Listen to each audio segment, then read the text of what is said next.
Tunnelma kohosi saman tien. Tunnelma kohosi myös tänään, kun Helsingin Sanomat julkisti tuoreimman kannatuskyselyn. Se kysely voisi laittaa nyt näytille tuonne seinälle. Joka kertoo siis tilanteen juuri nyt. Tilanne on siis äärimmäisen jännittävä, ainakin osalle teistä. No, Petteri Orpo, kokoomuksen kannatus on jatkanut laskua. Viimeisessä Helsingin Sanomien gallupissa se oli 20,8 ja nyt sitten 19,8. Kuumottaako tilanne? Ei kuumota, tai totta kai nämä vaalitilanne jännittää, se on ihan selvä. Ei kuumotta. Nyt on joku häikkä mikissä. Ei. Aika korottaa ääni. Lainaanko? Koitas vielä sanoa jotain. No niin. No niin. Kuumottavaa oli täälläkin hetken, mutta... Nyt jos...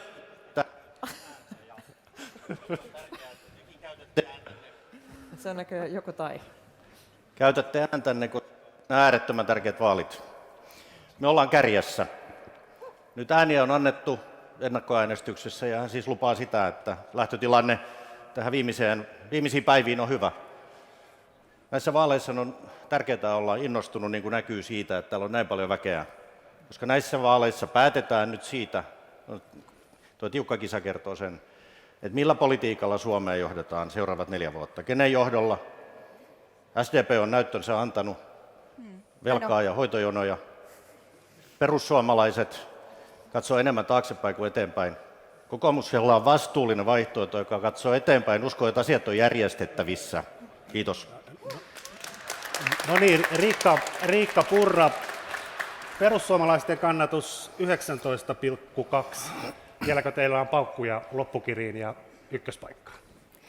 Ykköspaikkaa me tietenkin haetaan. Nousu on ollut hieno, se on edellyttänyt paljon työtä ja on tietenkin hienoa, että kansalaisten luottamus näyttää tältä. Erityisen tyytyväinen olen siitä, että ennakkoäänestämässä ollaan käyty vilkkaasti ja toivottavasti saadaan äänestysaktiivisuus nousemaan. Sanna Marin 19,2% kannatus ja täsmälleen sama lasku ja sama luku kuin perussuomalaisilla ja myös sama kysymys. Vieläkö riittää uskoa ykköspaikkaan? Se on juuri näin, kuten Petteri tässä vieressä sanoi, näytöt on annettu ja mä olen itse todella iloinen siitä, että meillä on vaalit. Ihmisillä on mahdollisuus käydä antamassa äänensä, äänestää, valita millä arvoilla Suomea johdetaan seuraavat 4 vuotta. Ja mä itse ajattelen myös, että nyt kansalaisilla on mahdollisuus antaa tilinpäätös istuvalle hallitukselle siitä työstä, mitä me olemme tehneet, koska 4 vuotta sitten kukaan meistä ei tiennyt, minkälaisia vaikeita aikoja yhdessä joudumme kohtaamaan, ja kukaan ei myöskään pystynyt ottamaan kantaa siihen, mitä näitä isoja kriisejä hoidetaan. Joten mä ajattelen, että nyt on mahdollisuus päättää tulevista 4 vuodesta ja antaa hallitukselle tilinpäätös, ja ajattelen, että näytöt on annettu ja sosiaalidemokraattien kannatus on noussut, joten olen erittäin iloinen. Joo, Annika Saarikko, keskusta on kivunnut edellisestä gallupista prosenttiyksikön verran 11,4, mutta aika paljon on matkaa edelleen edellisiin eduskuntavaaleihin ja myös kuntavaaleihin. Mutta vaikka kuinka kirisi, onko keskustalla enää mitään mahdollisuutta kuin tämmöiseen jonkin sortin romahdukseen verrattuna edellisiin vaaleihin? No, kiri on käynnissä ja meidän vaalislogan on, että suunta on eteenpäin ja nyt se on myös ylöspäin. Ja siihen on totta kai tyytyväinen ja uskon, että tässä näkyy meidän reilun 200 ehdokkaan valtava työ eri puolilla Suomea. Me tarjoamme kaikille näille 3 kärjessä oleville puolueille vaihtoehdon, jonka viesti on olla maltillisesti, vahvasti keskivoima Suomelle ja samalla nimenomaan koko Suomelle. Li Andersson, Vasemmistoliiton kannatus, se on vähän niin kuin jämähtänyt 8,3% sinne 8 tuntumaan. Miksi Vasemmistoliitto ei saa kannatustaan kasvamaan? Eikö teidän arvojanne lailla ajattelevia äänestäjiä sitten yksinkertaisesti ole tuo enempää? Nyt täytyy kyllä toimittaja informoida siitä, että tässäkin gallupissa ja kaikissa muissakin Vasemmistoliiton kannatus on ollut korkeammalla tasolla kuin viime eduskuntavaaleissa. Eli gallupit näyttävät myöskin Vasemmistoliitolle nousua, povaavat meillekin vaalivoittoa, joka mun mielestä on osoitus siitä, että ihmiset ovat nähneet, että Vasemmistoliitto myöskin saa konkreettisesti asioita aikaiseksi, kun me olemme hallitusvastuussa. Olemme saaneet aikaiseksi parannuksia koulutusjärjestelmän puolella, maksuton 2. aste, vanhempainvapaajärjestelmän uudistus, paljon niitä hyvinvointiuudistuksia, mistä me puhuimme viime vaaleissa. Oleellista nyt myöskin on muistaa se, että yksikään iso puolue ei voi yksin muodostaa hallitusta, vaan siihen tarvitaan myöskin muita kumppaneita mukaan, hyviä vaalituloksia tehneitä kumppaneita, ja Vasemmistoliitto tekee töitä sen eteen, että olisimme hallituksessa myöskin seuraavalla vaalikaudella. Maria Ohisalo, vihreiden kannatus on 8,4, pikkusen Vasemmistoliiton edellä, missä on minimaalista nousua verrattuna edelliseen Hesarin kyselyyn, mutta tämähän olisi aikamoinen lasku verrattuna edellisiin eduskuntavaaleihin. Minkä johtopäätöksen vedät, jos kannatusta on sulanut vihreiden ydinkannattaja-alueelta eli Helsingistä? Mä oon kannustanut ihmisiä viime päivinä ja viikkoina äänestämään niiden omien arvojen puolesta, miettimään, että mikä on itselle elämässä ja yhteiskunnassa kaikista tärkeintä.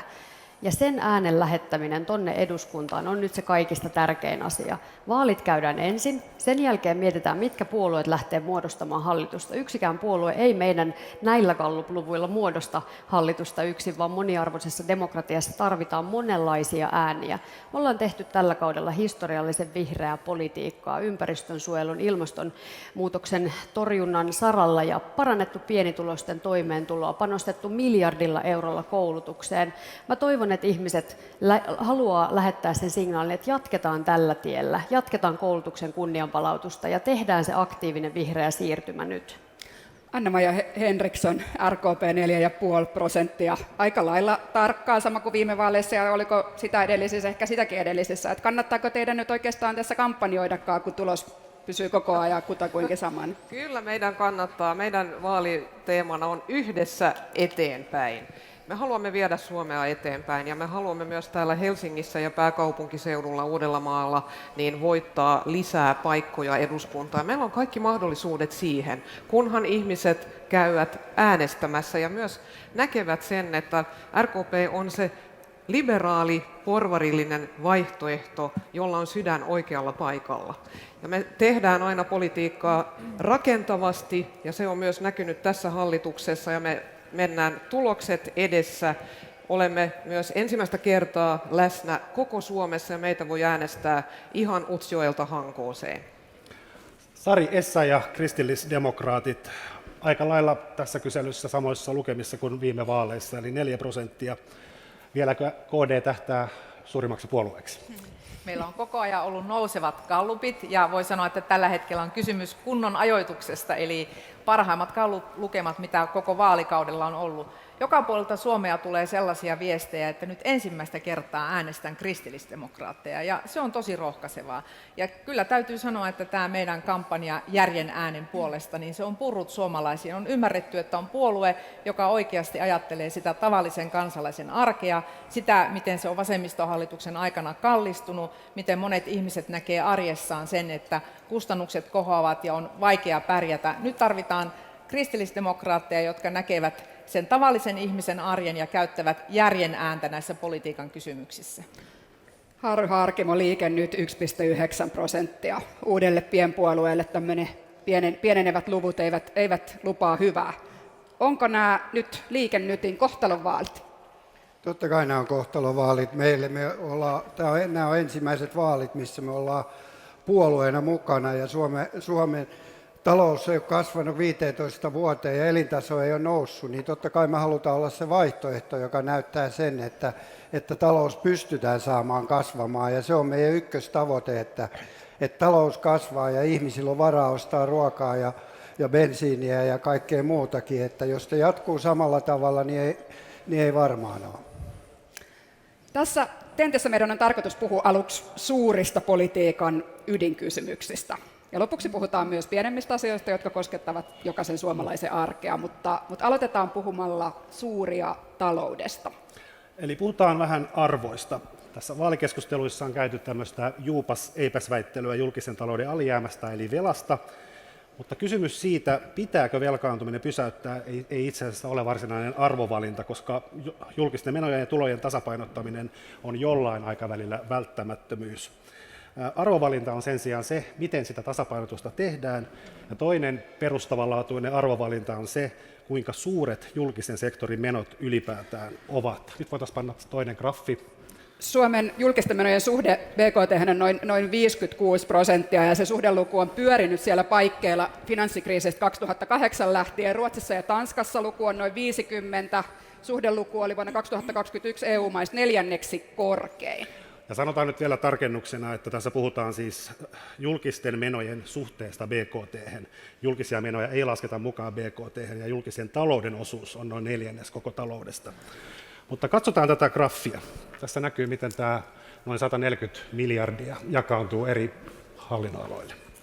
Eli peräti 44% julkisista menoista menee sosiaaliturvaan, 15% yleiseen julkishallintoon, 14% terveydenhuoltoon, 10% koulutukseen, 9% elinkeinoihin ja liikenteeseen, 3% vapaa-aikaan, kulttuuriin ja uskontoihin, 2% puolustukseen, 2% yleiseen järjestykseen ja turvallisuuteen, 1% asumiseen, yhdyskuntiin ja ympäristön suojeluun, niin ihan jos kaikki ei niitä alimpia sieltä näe.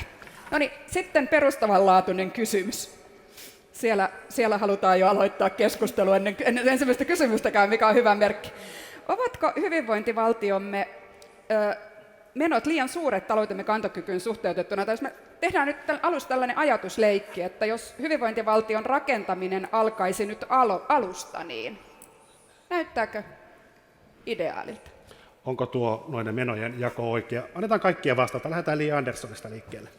Niin, mun mielestä ei ole sinänsä mielekästä käyttää tätä menojen suhde bruttokansantuotteeseen mittarina, koska sehän on suhdanneherkkä, eli bruttokansantuotteen koko sitten koko ajan myöskin heilauttaa sitä lukua. Mutta ei puhuta nyt siitä mittarista. Minun mielestäni meillä on Suomessa tarvetta lisätä panostuksia niin koulutusjärjestelmään kuin terveydenhuoltoon erityisesti. Jos tarkastellaan meidän terveydenhuoltopanostuksia verrattuna muihin Pohjoismaihin tai vanhuspalveluiden panostuksia verrattuna muihin Pohjoismaihin, niin täällä panostetaan suhteessa bruttokansantuotteeseen vähemmän. Silti Suomi on yksi maa Euroopassa, jossa on nopeimmiten vanheneva väestö. Tämä vääjäämättä näkyy myöskin meidän julkisissa menoissa. Se on asia, mihin meidän pitää varautua. Ja siksi meidän mielestä vastuullista näissä vaaleissa on myöskin keskustella veropolitiikasta, eli siitä tulopuolesta. Miten me voidaan sitä vahvistaa, jotta tulot myöskin riittää näiden palveluiden rahoittamiseen. Ja sitten Maria Ohisalo.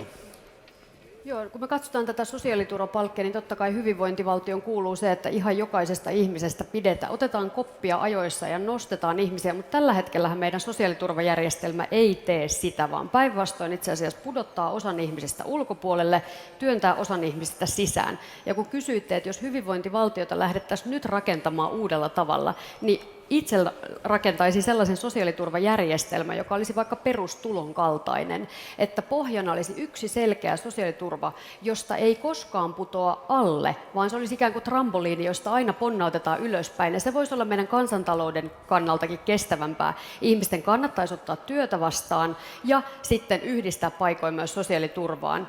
Mutta sitten jos näette tänne yleisössä tämän ihan viimeisimmän, siellä on asuminen ja yhdyskunnat plus ympäristön suojelu. Kun me ajatellaan tulevaisuuden riskejä, uhkia, ne liittyy siihen, miten ilmastokriisi etenee, miten luontokato etenee. Jos ei me pystytä tulevaisuudessa näihin enempää panostamaan, me ollaan ongelmissa. Ja Riikka Purra.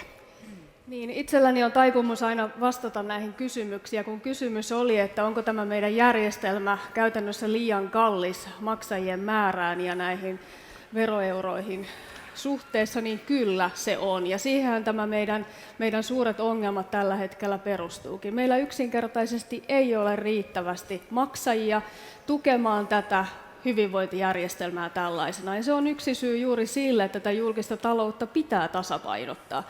Mutta kyllä myös se, että tässä maassa on yli 500 000 ihmistä esimerkiksi työmarkkinoiden ulkopuolella. Siellä on työttömiä työnhakijoita, syrjäytyneitä nuoria, osa-aikaisia, jotka haluaisivat tehdä enemmän työtunteja ja niin edelleen. Meillä on hirvittävä reservi ihmisiä, jotka eivät pääse osallistumaan, jotka eivät maksa veroja, vaikka haluaisivat ehkä, jotka pienilläkin panostuksella saataisiin mukaan tähän meidän järjestelmään. Se olisi hirvittävän tärkeää. Yhden tällaisen henkilön syrjäytyneen kustannus verrattuna siihen, että hän olisi töissä, niin on 2 miljoonaa euroa, kuten tämä eilen julkaistu raportti Kiitos kertoi. Riikka Purra. Ja sitten Sanna Marin, kysytään vielä vähän täsmällisemmin tuosta samasta asiasta, eli sosiaaliturvamenojen osuus on 44%. Ovatko mielestäsi kaikki sosiaaliturvan käytetyt veroeurot vaikuttavimmassa mahdollisessa käytössä? Voitaisiko rahaa siirtää vaikka palveluiden vahvistamiseen? No itse kun katsoin tätä graafia, niin tuo 44% varmasti pitää sisällänsä meidän eläkemenot. Kyllä. Eli se pitää tämän laajan kokonaisuuden. Tästä saa ehkä vähän virheellisen käsityksen, jos ajattelee, että täällä on vain työttömien sosiaaliturva tai asumistukikustannukset, vaan tämä pitää todella meidän koko eläkejärjestelmän sisällänsä ja sen takia tuo on noin iso tuo osuus. Mielestäni meidän pitää huolta pohjoismaisesta hyvinvointivaltiosta. Itse en ajattele, että meidän hyvinvointivaltiomme on liian laaja, mutta meidän pitää vahvistaa tulopohjaa, saada aikaiseksi talouskasvua, vahvistaa työllisyyttä, päästä 80% pohjoismaiselle tasolle ja sitä kautta myös pitää huolta siitä, että niin terveydenhuoltoon, koulutukseen, osaamiseen voidaan panostaa, kuin huolehtia myös meidän ikääntyvästä väestöstä ja siitä, että meillä on riittävän suuret eläkkeet, millä ihmiset myös tulevat toimeen. Kannan kyllä huolta heistä, jotka tällä hetkellä saavat erittäin pieniä eläketuloja, erityisesti näinä aikoina, kun asumisen hinta, energiakustannukset, ruoka on erittäin kallista. Petteri Orpo, onko ideaalia? Ei ole valitettavasti. Ideaalikunnossa tällä hetkellä meidän hyvinvointiyhteiskuntamme on rikki. Se, että me ollaan kaikki hyvinvointiyhteiskunnan kasvattajia ja me halutaan kaikki, jokainen puolue, säilyttää meidän hyvinvointiyhteiskunta, mutta nyt kun me katsotaan näitä lukuja ja muitakin, niin tämä on rikki. Meillä on 500 000 ihmistä, niin kuin Riikka sanoi äsken, työvoiman ulkopuolella, työttöminä. Ja sitten samaan aikaan niin meidän julkinen sektori on paisunut aivan valtavan suureksi. Tämän hallituksen aikana erityisen kovaa vauhtia. Yksityinen sektori ei toimi tarpeeksi tehokkaasti, meillä ei synny riittävästi työpaikkoja ja investointeja. Ihmisillä ei ole riittävästi töitä, joilla he olisivat tuloja. Nyt kustannukset nousee, palvelut heikkenee, veroja halutaan kiristää. Tämä on mahdoton yhtälö. Kokoomuksen ohjelma lähtee siitä, että me saadaan ihmisille töitä, saataisiin pienemmäksi tulonsiirtojen osuutta, ihmisille enemmän palkkatuloja, julkista taloutta tasapainoa. Tämä on yksinkertaisesti niin, meidän on pakko tehdä jotain. Meillä ei ole varaa tähän. Me eletään koko ajan yli tulojemme pysyvästi, menot enemmän kuin tulot. No niin. Täytyy saada lisää tuloja. Kiitos. Ja sitten Annika Saarikko. Niin, ensinnäkin tässä on puhe hyvinvointivaltiosta, mutta se Suomi, jonka minä tunnen ja joka omiin arvoihini kuuluu, se on niin kuin laajemmin hyvinvointiyhteiskunta, joka pitää sisällään myös sen niin kuin valtavan työn, jota esimerkiksi järjestöt ja kirkko tekevät. Tämä halusin niin kuin alleviivata, että yhteiskuntamme ja sen hyvä ja hyvyys on muutakin kuin se, mitä hyvinvointivaltioksi kutsutaan. No onko se liikaa vai liian vähän? Se on perustettu toisenlaiselle väestön huoltosuhteelle. Tämä on ollut niin kuin lähestymistapa, jota on halunnut nykyisessä tehtävässäni korostaa. Ettei oikeastaan kysymys ole siitä, että mitä mieltä asiasta on, vaan siitä, että meillä on valtava niin kuin romahdus lastenlukumäärässä, meillä on liian vähän työikäisiä ihmisiä ja meillä on valtava eläkelupaus ja hoivalupaus, josta itse ainakin ajattelen, että on pidettävä kiinni. Tämä on isoin muutos, joka tulee haastamaan tätä kuvaa. Toinen näkökulma on se, mistä ehkä puhutaan liian vähän, että tämä kiristyvä jännitteinen maailmanpolitiikan tilanne ja 1300 kilometriä yhteistä rajaa Venäjän kanssa tarkoittaa, että meillä on uusi suhde turvallisuuteen ja siihen käytettävien eurojen määrään. Se tulee vaikuttamaan. Ja siitä mennään Anna-Maija Henrikssoniin. Kysymys oli se, että onko tämä tavallaan optimaalinen tilanne. Tehtäisiinkö jotain toisin, jos saataisiin aloittaa ihan alusta. Olen aivan varma, että silloin varmasti tehtäisiin ainakin uusi sosiaaliturvajärjestelmä, joka olisi sellainen, että ihmiset tietäisivät, miten se toimii ja ettei olisi 101 eri paikkaa, mistä pitäisi hakea tukea, vaikka niitä saa Kelalta, mutta kuitenkin Kelassakin on hankalaa löytää sellaista henkilöä, joka tuntee ne kaikki tulonsiirrot, jotka siellä on. Se tarkoittaa myös sitä, että tulevalla hallituskaudella niin meidän pitää sosiaaliturvaa uudistaa. Mutta tämäkin liittyy hyvinvointivaltioon. Ja mielestäni tässä kollega Annika puhui viisaasti. Meidän tehtävähän on tietysti pitää huolta hyvinvointivaltiosta. Ja kun verrataan itseämme muihin Pohjoismaihin, niin pitää aina muistaa se, että nämä muut Pohjoismaat, ne ovat meitä rikkaampia. Heillä on enemmän varallisuutta ja heillä on ollut myös aikaa kerryttää sitä varallisuutta. Mutta meidän tehtävä on huolehtia siitä nyt, että saadaan kasvua aikaiseksi, pidetään kaikki mukana ja peruspalvelut, lähipalvelut koko Suomessa pitää Kiitoksia turvata. Henriksson ja sitten Sari Essayah. Joo, aivan niin kuin kollegat on täällä tuonut esille, niin ehkä tärkeämpää kuin pohtia se, että mikä prosenttiosuus PKT:stä näistä itse kullakin sektorilla on, niin on pitää huoli siitä, että tulopohja on riittävä ja että huoltosuhde siihen, että me voimme pitää näitä hyvinvointipalveluita pystyssä, niin on riittävä. Ja silloin me tullaan niin kuin aika isoihin yhteiskunnallisiin kysymyksiin, muun muassa väestöpolitiikkaan. Ainoastaan hyvällä perhepolitiikalla me varmistamme sen, että meillä on tulevaisuudessakin veronmaksajia ja myöskin sitten niitä, jotka meistä aikanaan pitävät huolen. Ja kristillisdemokraatit on tehnyt useita avauksia siihen, että millä tavalla esimerkiksi lapsilisät tulisi sitoa indeksiin, mikä olisi tällaisen niin sanotun vaunurahan osuus, eli jokainen syntyvä suomalainen saisi sitten tällaisen ensihankintoihin tarkoitetun rahoituksen, tai että lapsivähennys palautettaisiin, minkä Sipilän hallitus poisti, palautettaisiin verotuksellisena elementtinä, että voitaisiin lapsiperheitä olla tukemassa. Kysymys on kuitenkin siitä, että kenelläkään ei se perheellistyminen jäisi kiinni taloudellisesta tilanteesta. Sitten me tarvitaan hyvää koulutuspolitiikkaa, että jokainen niistä meidän lapsista ja nuorista myöskin löytää tiensä sinne työelämään ja pysyy siihen unelmiensa ammattiin. Eli 80% työllisyystavoite on aivan välttämätöntä. Tarvitsemme kasvua ja tarvitsemme myöskin yritysten tukemista. Niin, jos lasketaan, me otetaan yli 10 miljardia velkaa tänä vuonna ja tuosta sote-menoista puuttuu 2 miljardia ja parin vuoden sisällä meidän korkomenot nousee 5 miljardiin, niin jonkun pitää maksaa nämä. Ja ainoat, kun pystyy maksaa tämän, on se, että me saadaan talouskasvua. Eli me tarvitaan yrittäjyyttä, me tarvitaan ihmiset töihin, meidän pitää siihen panostaa, että Suomi saa talouskasvua. Ilman talouskasvua ja nousua me ei millään pystytä maksamaan koko tätä kakkua. Se on ainoa mahdollisuus, on talouskasvu. Kiitos. Riikka Purra, minulla on nyt koko päivän olen miettinyt teidän talousohjelmaan liittyvää asiaa ja kysytään nyt suoraan tässä.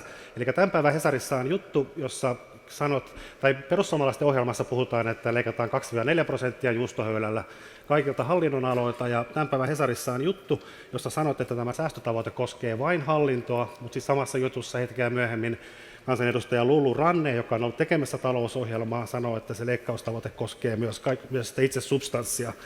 Ero on aika iso. Sinun linjasi tarkoittaa noin 400-800 miljoonaa leikkauksia ja Lulu Ranteen noin 10 miljardia. Kumpaa nyt pitää uskoa? Ihan niin kuin teidän lehden toimittajalle olen jo kertonut, niin tämä 2-4% hallinnonaloille asetettava säästötavoite kohdistuu hallintoon. Ja sen ulkopuolella on nämä suomalaisen turvallisuuden ja hyvinvoinnin kannalta oleellisimmat alat, esimerkiksi sote, koulutus, maanpuolustus, sisäinen turvallisuus, kuten poliisi. Sen sijaan me olemme sitä mieltä, että koko julkisella sektorilla totta kai tarvitsee tehostaa ja tehdä jatkuvan parantamisen keinoja. Sitä kyetään tekemään myös sote-sektorilla. Tehostaminen ei tarkoita samaa kuin säästökeino, mutta tämä 2-4% on selkeä säästötavoite, joka kohdistuu hallintoon. Ja kuten tuossakin nähdään, niin meidän julkinen sektori on varsin suuri. Ja jos ajatellaan sitä tuotosta, mitä se tällä hetkellä kykenee tuottamaan, olipa se sitten kyse sosiaali- ja terveyspalveluista tai koulutuksesta tai muusta, niin ei se oikein tehokkaassa käytössä ole, kun kansalaisilta kuullaan, että palveluita ei kuitenkaan saa. Lyhyt kommentti Li Andersson, ja sitten mennään eteenpäin. Pakko kommentoida tätä, että onhan se nyt erikoista, että meillä on siis Gallup-johdossa oleva puolue, joka ei ole julkaissut eduskuntavaaliohjelmaa, ja jonka talousohjelmassa on niin kuin puoluejohdon lausuntojen perusteella lähes 10 miljardin heitto.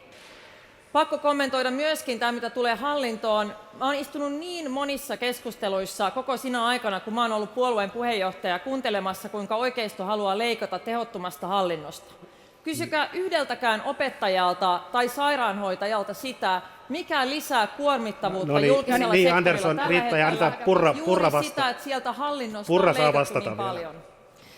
Me olemme julkaisseet useita vaaliohjelmia. Se, että me emme ole laittaneet niitä yhteen ja kirjoittaneet siihen päälle, että vaaliohjelma, niin se on aivan totta. Mutta meidän sivuilta löytyy lukuisa määrä ohjelmia. Mikäli Li Anderssonkin niihin olisi tutustunut tai edes kuuntelisi joskus, mitä minä sanon, mutta niin hän ei joka kerta käyttäisi tätä ohjelmasta samaa mennään nyt siihen. Siellä on monia, jotka haluavat heiluttaa käsiään, niin te voitte ottaa ne punaiset ja vihreät laput sieltä esiin, niin päästään nostamaan niitä kaikki yhdessä yhdessä. Eli valtiovarainministeriön virkamiehet julkaisivat maaliskuun alussa listan erilaisista mahdollisista sopeutustoimista. Näitä listan kaikkia keinoja ei ole siis tarkoitettu otettavaksi käyttöön, ja se on enemmän tämmöinen työkalupakki, josta seuraava hallitus voi sitten valita haluamiaan keinoja. Nyt luettelemme eräitä näitä VM:n raportin keinoja, ja käyttäkää vihreää puolta lapusta, jos kyseinen sopeutustoimi teille periaatteessa voisi käydä, ja punaista, jos se ehdottomasti ei käy. Eli ei tarvitse vielä sitoutua mihinkään, mutta mahdollisesti käy, ehdottomasti ei käy. Ei tarvitse sitoutua mihinkään.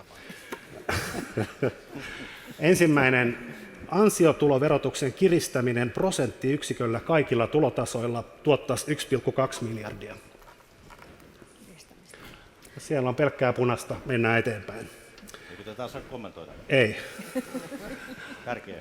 Kaikkien alennettujen arvonlisäverokantojen, siis myös ruoan alvin nostaminen 24%. Ottepas te yksimielisiä. No, se olisi tuottanut 2,8 miljardia, ja nuo äskeiset toimet olivatkin mittaluokaltaan niin kuin todella merkittäviä, näitä miljardiluokan sopeutustoimia, mutta luetellaan vielä vähän pienempiä, sinänsä suuria toimia, joita VM on ehdottanut. No, miten olisi sitten työttömyysturvan lapsikorotusten poistaminen? Tuottaisi työllisyysvaikutuksellaan VM-laskelman mukaan semmoiset 300 miljoonaa euroa. No niin, onpas edelleen yksimielistä. Entä luovuttaisiin lapsilisien yksinhuoltajakorotuksesta, jos lapsella on yhteishuoltajuus ja molemmat vanhemmat osallistuvat taloudellisesti lapsen kasvattamiseen, sekä luovutaan lapsilisän sisarkorotuksista 220 miljoonaa euroa? Eikö teille kellekään käy mikään? Yksinhuoltajilta leikkaaminen nyt ei liene tässä niin kuin järkevää koskaan. 3 suuren ratahankkeen, tässä puhutaan siis Helsinki-Turku-junasta, Helsinki-Tampere-junasta ja Itäradasta, joka menee Porvoon kautta Kouvolaan, suunnittelun keskeyttäminen ja hankeyhtiöiden purkaminen kertaluontoisesti 240 miljoonaa, ja kaikkien, jos nämä peruttaisiin, niin 12 miljardia säästöä. No niin, siellä turkulainen tai varsinaissuomalainen Saarikko olisi valmis perumaan kaikki 3 vai pelkästään Turun junan? Kyllä viestini koskee näitä kaikkia 3. Minusta on niinku reilua todeta, että mittakaava on niin iso, että jostain pitää olla varaa tinkiä. Jos asetetaan vastakkain aika vaikeita kysymyksiä, niin kuin tässä huomataan, mitä tarkoittaa esimerkiksi tämä lupaus meidän olemassa olevan tiestön ja raiteiden kunnolle? Minä sanon reilusti, että kun jostain pitää valita pois, eikä kaikelle vaan sanoa ei, niin tästä minä olisin valmis luopumaan. Tämä ei ole kaikkein kiireellisiä ja välttämätön myöskään talouskasvun Entäs kannalta. Suomen kehitysyhteistyömäärärahojen alentaminen OECD-maiden keskimääräiselle tasolle 0,33% bruttokansantuotteesta, sieltä tulisi 200-300 miljoonaa. No päästetään sieltä Petteri Orpo kommentoimaan. Miksi kyllä? Niin, koska lähes kaikkia menoja pitää pystyä kriittisesti arvioimaan.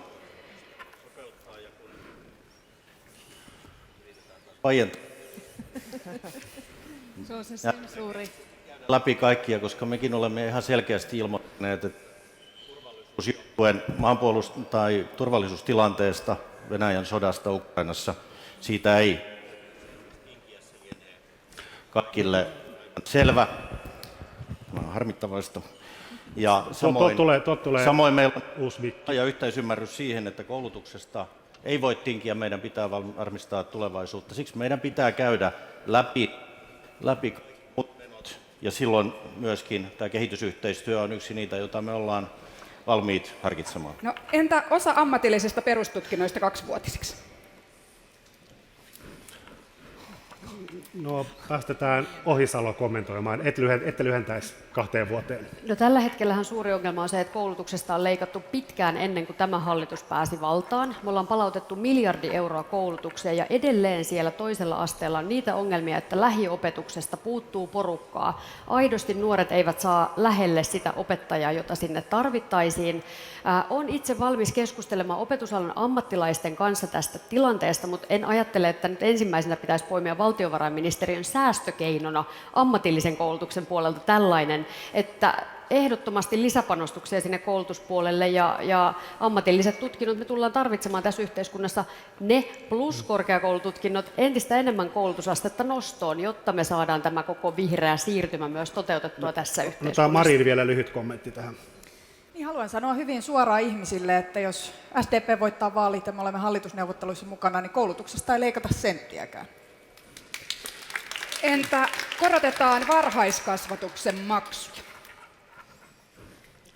Korotetaan varhaiskasvatuksen maksuja. Siellä on pelkästään Saarikko. Saat vastata. No kyllä minä ajattelen niin, että me olemme tehneet hyviä päätöksiä varhaiskasvatusmaksujen alentamisesta, ja erittäin iso osa suomalaisista perheistä on nyt jo maksuttoman varhaiskasvatuksen piirissä. Osittain yksittäiset kunnatkin ovat tehneet sellaisia päätöksiä, mutta esimerkiksi minun tulotasollani tästä laadukkaasta suomalaisesta päivähoidosta, varhaiskasvatuksesta olisi valmis siis suurituloisten varhaiskasvatusmaksuja tarvittaessa korottamaan. Mieluummin niitä kuin leikkaamaan yhteiskunnan kaikkein pienituloisimpia. Ja lyhyt kommentti Essayahilta. Joo, kristillisdemokraatit lähtee siitä, että esiopetus tulisi saada 2-vuotisena maksuttomana vapaaehtoisena, ja mieluummin sitä kautta lähtisimme satsaamaan. Ja muistutan siitä, että lasten kotihoidon tuki, tällä hetkellä yhteiskunta tukee alle 3-vuotiaan kodin ulkopuolella olevaa hoitoa 3-kertaisella summalla, jopa 4-kertaisella summalla siihen verrattuna, mitä kotona hoitamista. Ja siksi niin kuin tämä valinnanvapaus perheille pitää jatkossakin säilyttää. Seuraava kohta. Sallitaan sosionomien toimiminen varhaiskasvatuksen opettajina myös jatkossa. No, Li Andersson. Niin, mä en ymmärrä, mitä tämä tekee siellä VM:n säästölistassa. No siellä se oli. Siellä se jostain syystä on, ja tavallaan siinä on kyse silloin siitä, että pakitetaan niissä muutoksissa, mikä on tehty kokoomuslaisen ministerin toimesta jo edellisellä hallituskaudella, jonka tavoitteena on ollut lisätä yliopistokoulutuksen saaneita varhaiskasvatuksen opettajien osuutta varhaiskasvatuksessa. Mä en pidä viisaana, että me lähdetään muuttamaan tätä lainsäädäntöä ees taas jokaisena hallituskautena. Sosionomeilla on erittäin tärkeä rooli varhaiskasvatuksessa, ja heillä on oma nimike siihen, varhaiskasvatuksen sosionomi. Heidän osaamistaan tarvitaan ehdottomasti varhaiskasvatuksessa myöskin jatkossa, mutta on tärkeä tavoite lisätä pedagogisesti yliopistokoulutettujen opettajien osuus Hypätäänpäs Ylen rahoitukseen, eli sen supistaminen portaittain 2 seuraavan vaalikauden aikana 20% tai indeksikorotusten jäädyttäminen 8 vuodeksi. No, otetaan Petteri Orpo. Olisit leikkaamassa Yleltä. Niin, kuten sanoin äskeisessäkin vastauksessani, että mielestäni kun meillä on ne asiat, johon ei voi koskea, kuten turvallisuus, maanpuolustus, koulutus esimerkiksi, niin silloin nämä kaikki muut pitää olla arvioitavana. Ja kyllä minusta Yle on yksi sellainen, josta varmasti voidaan ottaa jonkin verran. Otetaan kommentit Henriksson ja sitten Ohisalo. Tässä olen eri mieltä Petterin kanssa. Mielestäni on äärettömän tärkeää, että demokratiassa meillä on yleisradio, joka toimii, ja jolla on myös sellainen rahoitus, että pystyvät tekemään puolueetonta journalismia ja välittää tietoa kansalaisille koko Suomessa. En lähtisi leikkaamaan Yleltä. Mun mielestä se ei ole hyvä tie. Ja sitten Ohisalo. Tässä käy minusta hyvin ilmi se, miten kokoomus näkee turvallisuuden kapeasta näkökulmasta. Siinä, missä vihreät näkee, että turvallisuus on laaja käsite. Se, että entinen sisäministeri ei ymmärrä, mikä merkitys on tiedon välityksellä turvallisuuden luomisessa tässä yhteiskunnassa. Se, että medialukutaito paranee, se, että lapsesta lähtien voidaan seurata laadukasta ohjelmatarjontaa. Se on turvallisuuskysymys, että ymmärretään, mitä maailmassa ympärillä tapahtuu. Ehdottomasti ei leikkauksille Ylestä. Ja sitten vielä viimeinen sieltä VM-listalta, taitetun indeksin poistaminen. Nykyisin työeläkkeitä tarkistetaan vuosittain indeksillä, jossa kuluttajahintaindeksin paino on 80% ja ansiotasoindeksin paino 20%. VM:n ehdotuksessa jatkossa korotettaisiin vain kuluttajahintaindeksin tai ansiotasoindeksin mukaan sen perusteella, kumman indeksin perusteella korotus on pienempi. Saiko kommentoida? Onko yhtään vihreitä? Eipä taida. No, Sanna Marin. Niin siis tämä on tietenkin ollut vakiaihe vaaliteltoilla varmasti aivan kaikilla puolueilla, ties kuinka pitkään. Pidän niin kuin aivan käsittämättömänä sitä, että nyt kun meillä on tilanne, että hinnat todella ovat korkealla, asumisen, ruoan, energiahinnat ovat korkealla, niin tässä tilanteessa sitten eläkeläisille pitäisi tulla vielä vähemmän käteen. Eli sitten aina heilahtelisi, että kumpi indeksi on huonompi, niin se sitten tulisi meidän pienituloisille eläkeläisille. Eli en missään nimessä kannata. Mielestäni tämä pitää olla läpinäkyvä, selkeä, niin että eläkeläisetkin saavat ne eurot itsellensä, mitä sitten ansaitsevat. Ja sitten Harkimo kommentti. Niin, Suomessa on eläkeläisiä, jotka tienaa vähän päälle 1000 euroa, ja jotka elää köyhyydessä tänä päivänä, niille on varaa ostaa ruokaa ja maksaa vuokria, niin tyhmintä mitä voi tehdä on lähteä leikkaamaan sieltä. Se on ihan selvä juttu ja mä en ymmärrä, siksi varmaan kukaan puolue ei halua edes sitä tehdä. Mennään eteenpäin talouskasvuun ja keinoihin, millä sitä saataisiin viritettyä. SDPn ja itse asiassa kutakuinkin kaikkien muidenkin puolueiden vaaliohjelmissa lasketaan sen varaan, että talouskasvu ja 80% nouseva työllisyysaste hoitavat kestävyysvajetta enemmän tai vähemmän niin kuin itsestään. Sanna Marin, olet näissä aiemmissa tenteissä toistanut, että talouskasvua syntyy tulevaisuusinvestoinneilla koulutukseen, TKI-panostuksilla ja muun muassa peruskouluun satsaamisella, mutta kaikkien näiden toimien vaikutukset tulee vasta pitkällä aikavälillä. Kumminkin samaan aikaan tässä teidän vaaliohjelmassa tavoittelette jo ensi vaalikaudella talouskasvun vauhdittamisella ja työllisyyden paranemisella 2,5–4 miljardin vahvistusta julkiseen talouteen. Ja näitä lyhyen tähtäimen toimia ette ole avannut millään lailla. Nyt olisi hyvä hetki. Miten sitä aiotte vauhdittaa talouskasvua ensi vaalikaudella? Niin, me olemme sanoneet tavoitteeksemme vähintään 2% vuosittaisen talouskasvun. Viime vuonna talouskasvu on 2,1%, eli en suinkaan pidä millään tavalla sitä saavuttamattomana, etteikö tulevinakin vuosina talous voisi tuon 2% vuosittaista vauhtia kasvaa. Toki se on riippuvainen kansainvälisestä suhdannekehityksestä, se on aivan selvä, Suomi on pieni maa. Ja toinen meidän tavoite on 80% työllisyysaste. Tällä kaudellahan työllisyys on nostettu 75%, ja tästä pitää jatkaa. Monet näistä toimista ovat kuitenkin sen kaltaisia, että ne vaikuttavat paitsi nyt, niin myös ennen muuta pidemmällä aikavälillä. Esimerkiksi tällä kaudella tehdyt koulutuspanostukset, se, että varmistamme se, että jokainen nuori saa vähintään toisen asteen koulutuksen, niin kyllä ne tulevat nyt tulevina vuosina vaikuttamaan myös meidän työllisyysasteeseemme ja talouskehitykseen. Eli tällä hallituskaudella tätä työtä on jo aloitettu ja nyt tätä määrätietoista työtä pitää jatkaa. Annetaan Saarikko kommentoi. Niin minusta me kuultiin nyt lista hyviä tavoitteita, mutta ei niitä lyhyen aikavälin keinoja. Mä olen erityisen huolissani siitä, että SDP, jolla on perinteet vahvasti työn puolueena ja arvostettavat sellaiset, te ette suostu esittämään nyt käytännössä mitään todellista sisältöä sille 80% työllisyysasteen tavoitteelle. Sitä ei ensinnäkään taio yksin valtio. Se edellyttää yrityksille sellaista toimintaympäristöä, semmoista Suomea, jossa uskalletaan satsata tulevaan ja työllistää ihmisiä. Te ette ole ollut erityisen halukkaita tälläkään vaalikaudella työmarkkinoiden rakenteelliseen uudistamiseen, paikallisen sopimisen lisäämiseen, ansioturvan muutoksiin. Nämä on kaikki niitä keinoja, joille on pystytty laskemaan ja osoittamaan tapa, joka nostaa meillä työllisyyttä. Kiitos. Ja seuraava kysymys Riikka Purralle. Pysähdytäänkö tähän hetkeksi? Riikka Purrakin haluaa. Haluatte vielä lisää kommentteja tästä aiheesta? Purra saa jatkaa tästä samasta. Haluatko kommentoida äskeistä? Saan puheenvuoron. Joo, kyllä.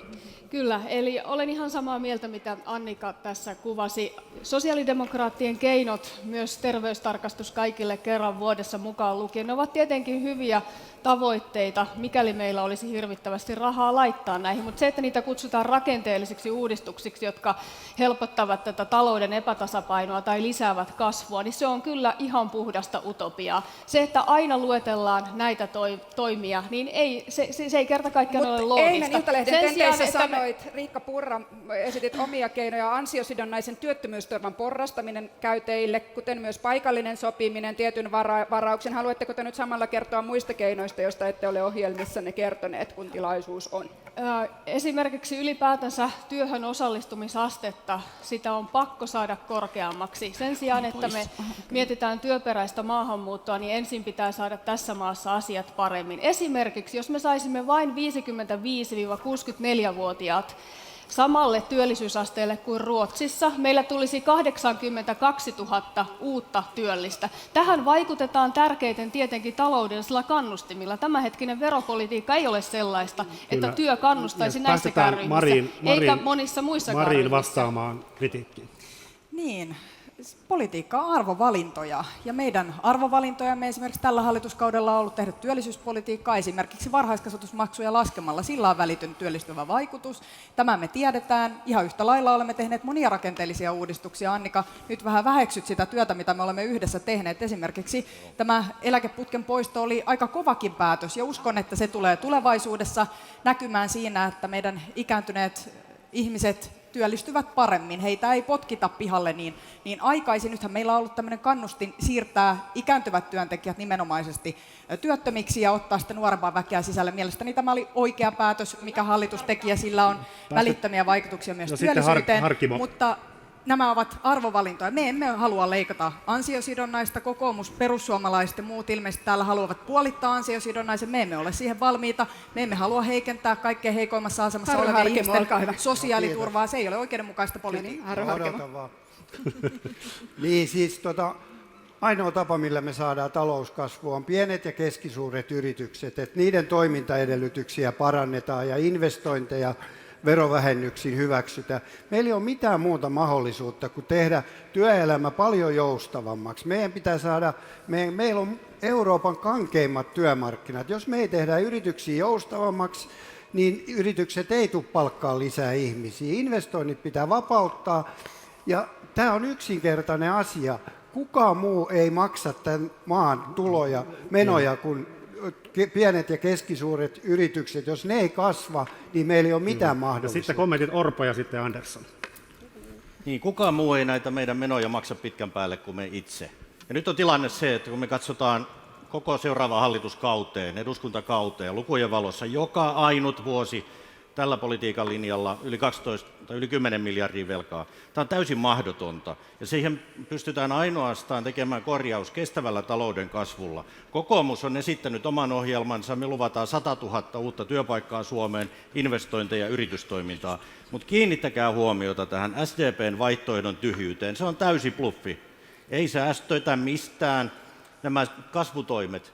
Ne on pitkän aikavälin toimia. Ne on tosi tärkeitä. Me ollaan kaikki samaa mieltä, että panostetaan ennaltaehkäisyyn, panostetaan koulutukseen. Me ollaan kaikki samaa mieltä, mutta kaikki muut uudistukset, jotka tuo ensi kaudella nopeasti kannusteita lähtee töihin, meillä on avoimia työpaikkoja, työttömiä, kaikki puuttuu. Työmarkkinauudistukset puuttuu, Petteri Orpo, ja siihen vielä 2 miljardia verokorotuksia yrityksille. Nyt mistä ihan se lyhyesti, tulee se onko kasvu? se täys bluffia? Sitten Andersson. Aivan lyhyesti. Me olemme sanoneet ihan suoraan, että me emme halua leikata sosiaali- ja terveyspalveluista, emme koulutuksesta, emmekä sosiaaliturvasta, köyhimpien ihmisten sosiaaliturvasta. Me haluamme kasvua ja parempaa työllisyyttä. Me olemme myös valmiita menosopeutuksiin, mutta niiden pitää olla oikeudenmukaisia, ja me olemme valmiita keräämään valtiolle lisää tuloja puuttumalla aggressiiviseen verosuunnitteluun. Mä olen nyt istunut aika monessa tentissä Petterin kanssa, esimerkiksi eilen Yle Svenska-tentissä.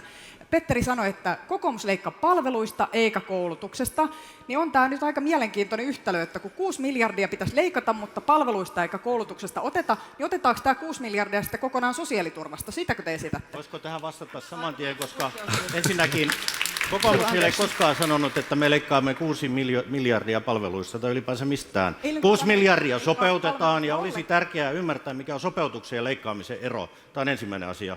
Ja mitä enemmän me saadaan talouden kasvua, työpaikkoja, ihmisille töitä, sitä vähemmän meidän pitää säästää, sopeuttaa, leikata. Ja sen takia nämä kasvutoimet, joita SDP-puheenjohtaja taaskaan sanonut ainuttakaan, vai kuuliko joku muu? En kuulu ainuttakaan, niin ne on oleellisia. No niin, sitten Li Andersson. Kiitoksia, ja jotta tulee selväksi, niin kokoomuksella on 6 miljardin edestä nimenomaan leikkausesityksiä omassa talousohjelmassaan. Niillä reunaehdoilla ne kohdistuisivat kokonaan sosiaaliturvaan ja sosiaali- ja terveydenhuoltoon. Mutta tähän itse kysymykseen, siis meidän keskeisin kasvun este tällä hetkellä on osaavan työvoiman saatavuus. Se on se ongelma, ja tässä pitää muistaa, että meillä on nopeavaikutteista koulutusta.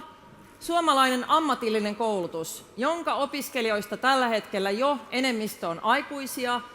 Kokonainen tutkinto, jos sulla on aikaisempaa osaamista, on täysin mahdollista suorittaa vaikkapa 1,5 vuodessa, koska tämä koko koulutusjärjestelmä on osaamisperustaista. Siirrytäänpäs on mahdollista, saako puhua loppuun? On mahdollista vastata työvoimatarpeeseen sillä, että tehdään tutkintoa pienempiä osaamiskokonaisuuksia. Meidän on mahdollista nopeasti myöskin vastata tähän työperäistä maahanmuuttoa lisäämällä. Sen sijaan näiden oikeiston tyhjien ratkaisujen ongelma on se, jos sä leikkaat työttömältä 20 euroa, 50 euroa tai satoja euroja, mikä tämä ansiosidonnaisen esitys käytännössä tarkoittaisi, tekeekö se hänestä yhtään sen osaavampi? Li Andersson, kiitos. Ei. Ja sitten lyhyet kommentit Ohisalo, Essayah ja Henriksson, ja sitten mennään eteenpäin. Tässä keskustelussa unohtuu täysin se, millaisen kriisin keskellä me nytkin ollaan. Me ollaan fossiilienergian kriisin keskellä, ja jos me ei äkkiä rakenneta muun muassa niitä raiteita, meidän asumista kestävämmälle pohjalle, niin me ollaan samanlaisissa kriiseissä myös tulevaisuudessa. Sen takia nyt täytyy tehdä tämä vihreä siirtymä. Vihreät esittää, että vuoteen 2035 mennessä Suomi on ensimmäinen hiilineutraali hyvinvointivaltio maailmassa, ja meidän talous on tasapainossa. Jos me lähdetään liian nopeasti, liian vauhdilla tekemään tätä sopeuttamistyötä, me tullaan syöneeksi niitä kasvun eväitä, me tullaan jättämättä tekemättä tämä kiitos, siirtymä. Ja sitten Essayah Henriksson.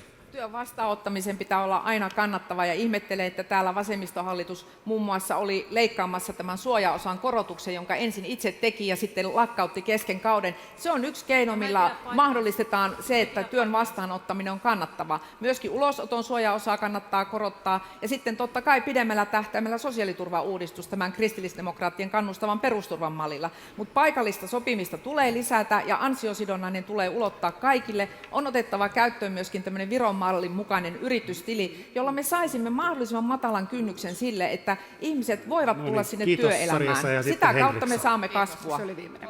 Todellinen kriisi, mikä meillä on edessä, on työvoimapula. Kuka on sitä mieltä, että meillä on riittävästi henkilökuntaa terveydenhuollossa tänään? Varmasti ei kukaan.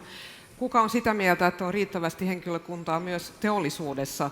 Aika harva. Yritykset haluavat työvoimaa, ja sen takia nyt kun me lähdetään rakentamaan seuraavaa hallituskautta, niin meidän pitää ymmärtää, että se kasvu syntyy siitä, että meillä on riittävästi työvoimaa, ja siihen me tarvitaan kaikkia näitä toimenpiteitä. Tarvitaan koulutusta nuorille, tarvitaan jatkokoulutusta Hyvä. Ja nyt ja siirrytään niin edelleen. puhumaan Euroopan unionista ennen kuin tilanne aivan lähtee käsistä. Kokemukseni mukaan Euroopan unionista puhuminen rauhoittaa tilanteen kuin tilanteen. Riikka Purra, EU-ohjelmanne mukaan perussuomalaiset näkee pidemmän aikavälin strategisena tavoitteena Suomen hallitun EU-eron joko yksin tai osana laajempaa EU-kriittisten maiden joukkoa. Miten aiotte edistää tätä puolueenne strategista pitkän tähtäimen tavoitetta, jos teistä tulee Suomen pääministeri, jonka vastuulla on Eurooppa-politiikka? Emme mitenkään.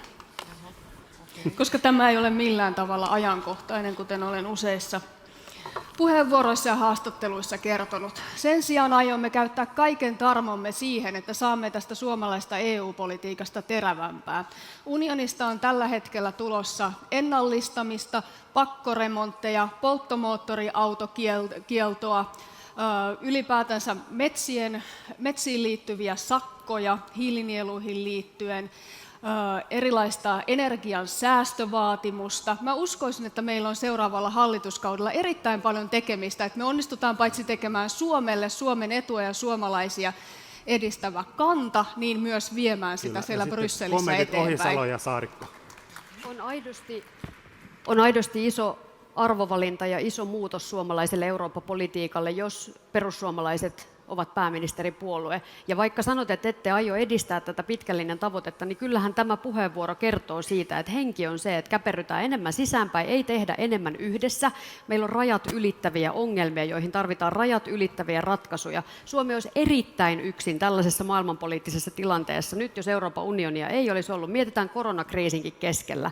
Meidän kannattaa olla osa isompaa yhteisöä. Se on myös arvoyhteisö, se on myös aidosti rauhan tae monella tavalla.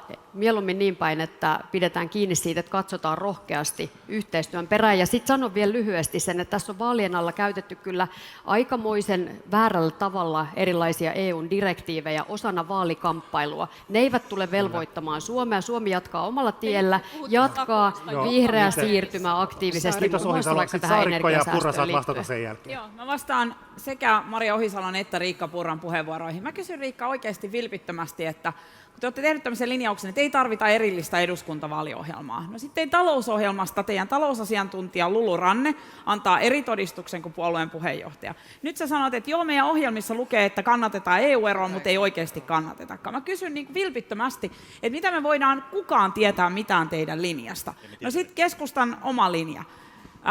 EU on tehnyt niin kuin itsestään pitämisestä välillä aika vaikeaa. Ja mä viittaan näihin tämän nykyisen komission näkemyksiin esimerkiksi suomalaisista metsistä, jossa meillä on iso näkemysero, tai siihen pakkoremonttidirektiiviin, johon Maria taisi epäsuorasti äsken viitata.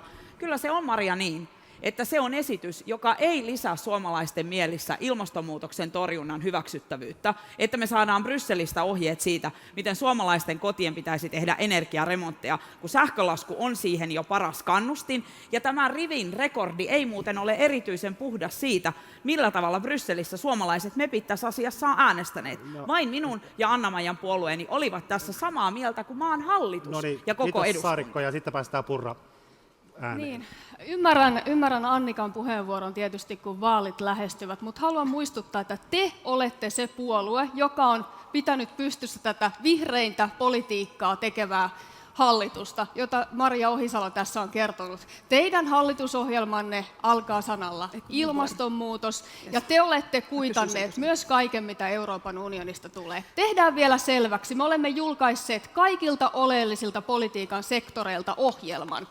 Jos me olisimme laittaneet ne yhteen ja nimittäneet sitä vaaliohjelmaksi, te olisitte tyytyväisiä, mutta me olemme jakaneet ne eri sektoreille. Me olemme elokuusta asti julkaisseet ylivoimaisesti ohjelmista eniten takaisin. ohjelmia. Eli EU:ssa kannatusta saa niin sanottu strateginen autonomia. Sehän tarkoittaa käytännössä protektionismia, valtiotukien kasvua, koska Kiina ja Yhdysvallatkin toimivat niin. Suuret maat voivat kyllä yrityksiään tukea, mutta pienet eivät siinä kisassa pysy mukana.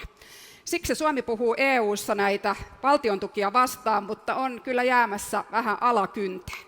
Pitäisikö Suomen nyt vaan hyväksyä tämä muuttunut tilanne ja olla valmis siihen, että valtiotukia kasvatetaan, kansallisia yritystukia saa kasvattaa, koska sitten suurvallatkin omia teollisuuksiaan tukevat, ja sieltä Petteri Orpo. Joo, kiitos. Ensinnäkin Euroopan unionista, niin aikana, jolloin Euroopassa soditaan, meidän naapurimme on hyökännyt toisen naapurinsa kimppuun, niin me tarvitaan tässä turvallisuustilanteessa Euroopan unionia enemmän kuin koskaan. Ja on täysin se ei ole hyväksi Suomelle, se on väärin Suomea kohtaan, meidän tulevaisuutta ja turvallisuutta kohtaan edes miettiä tai flirttailla EU-erolla.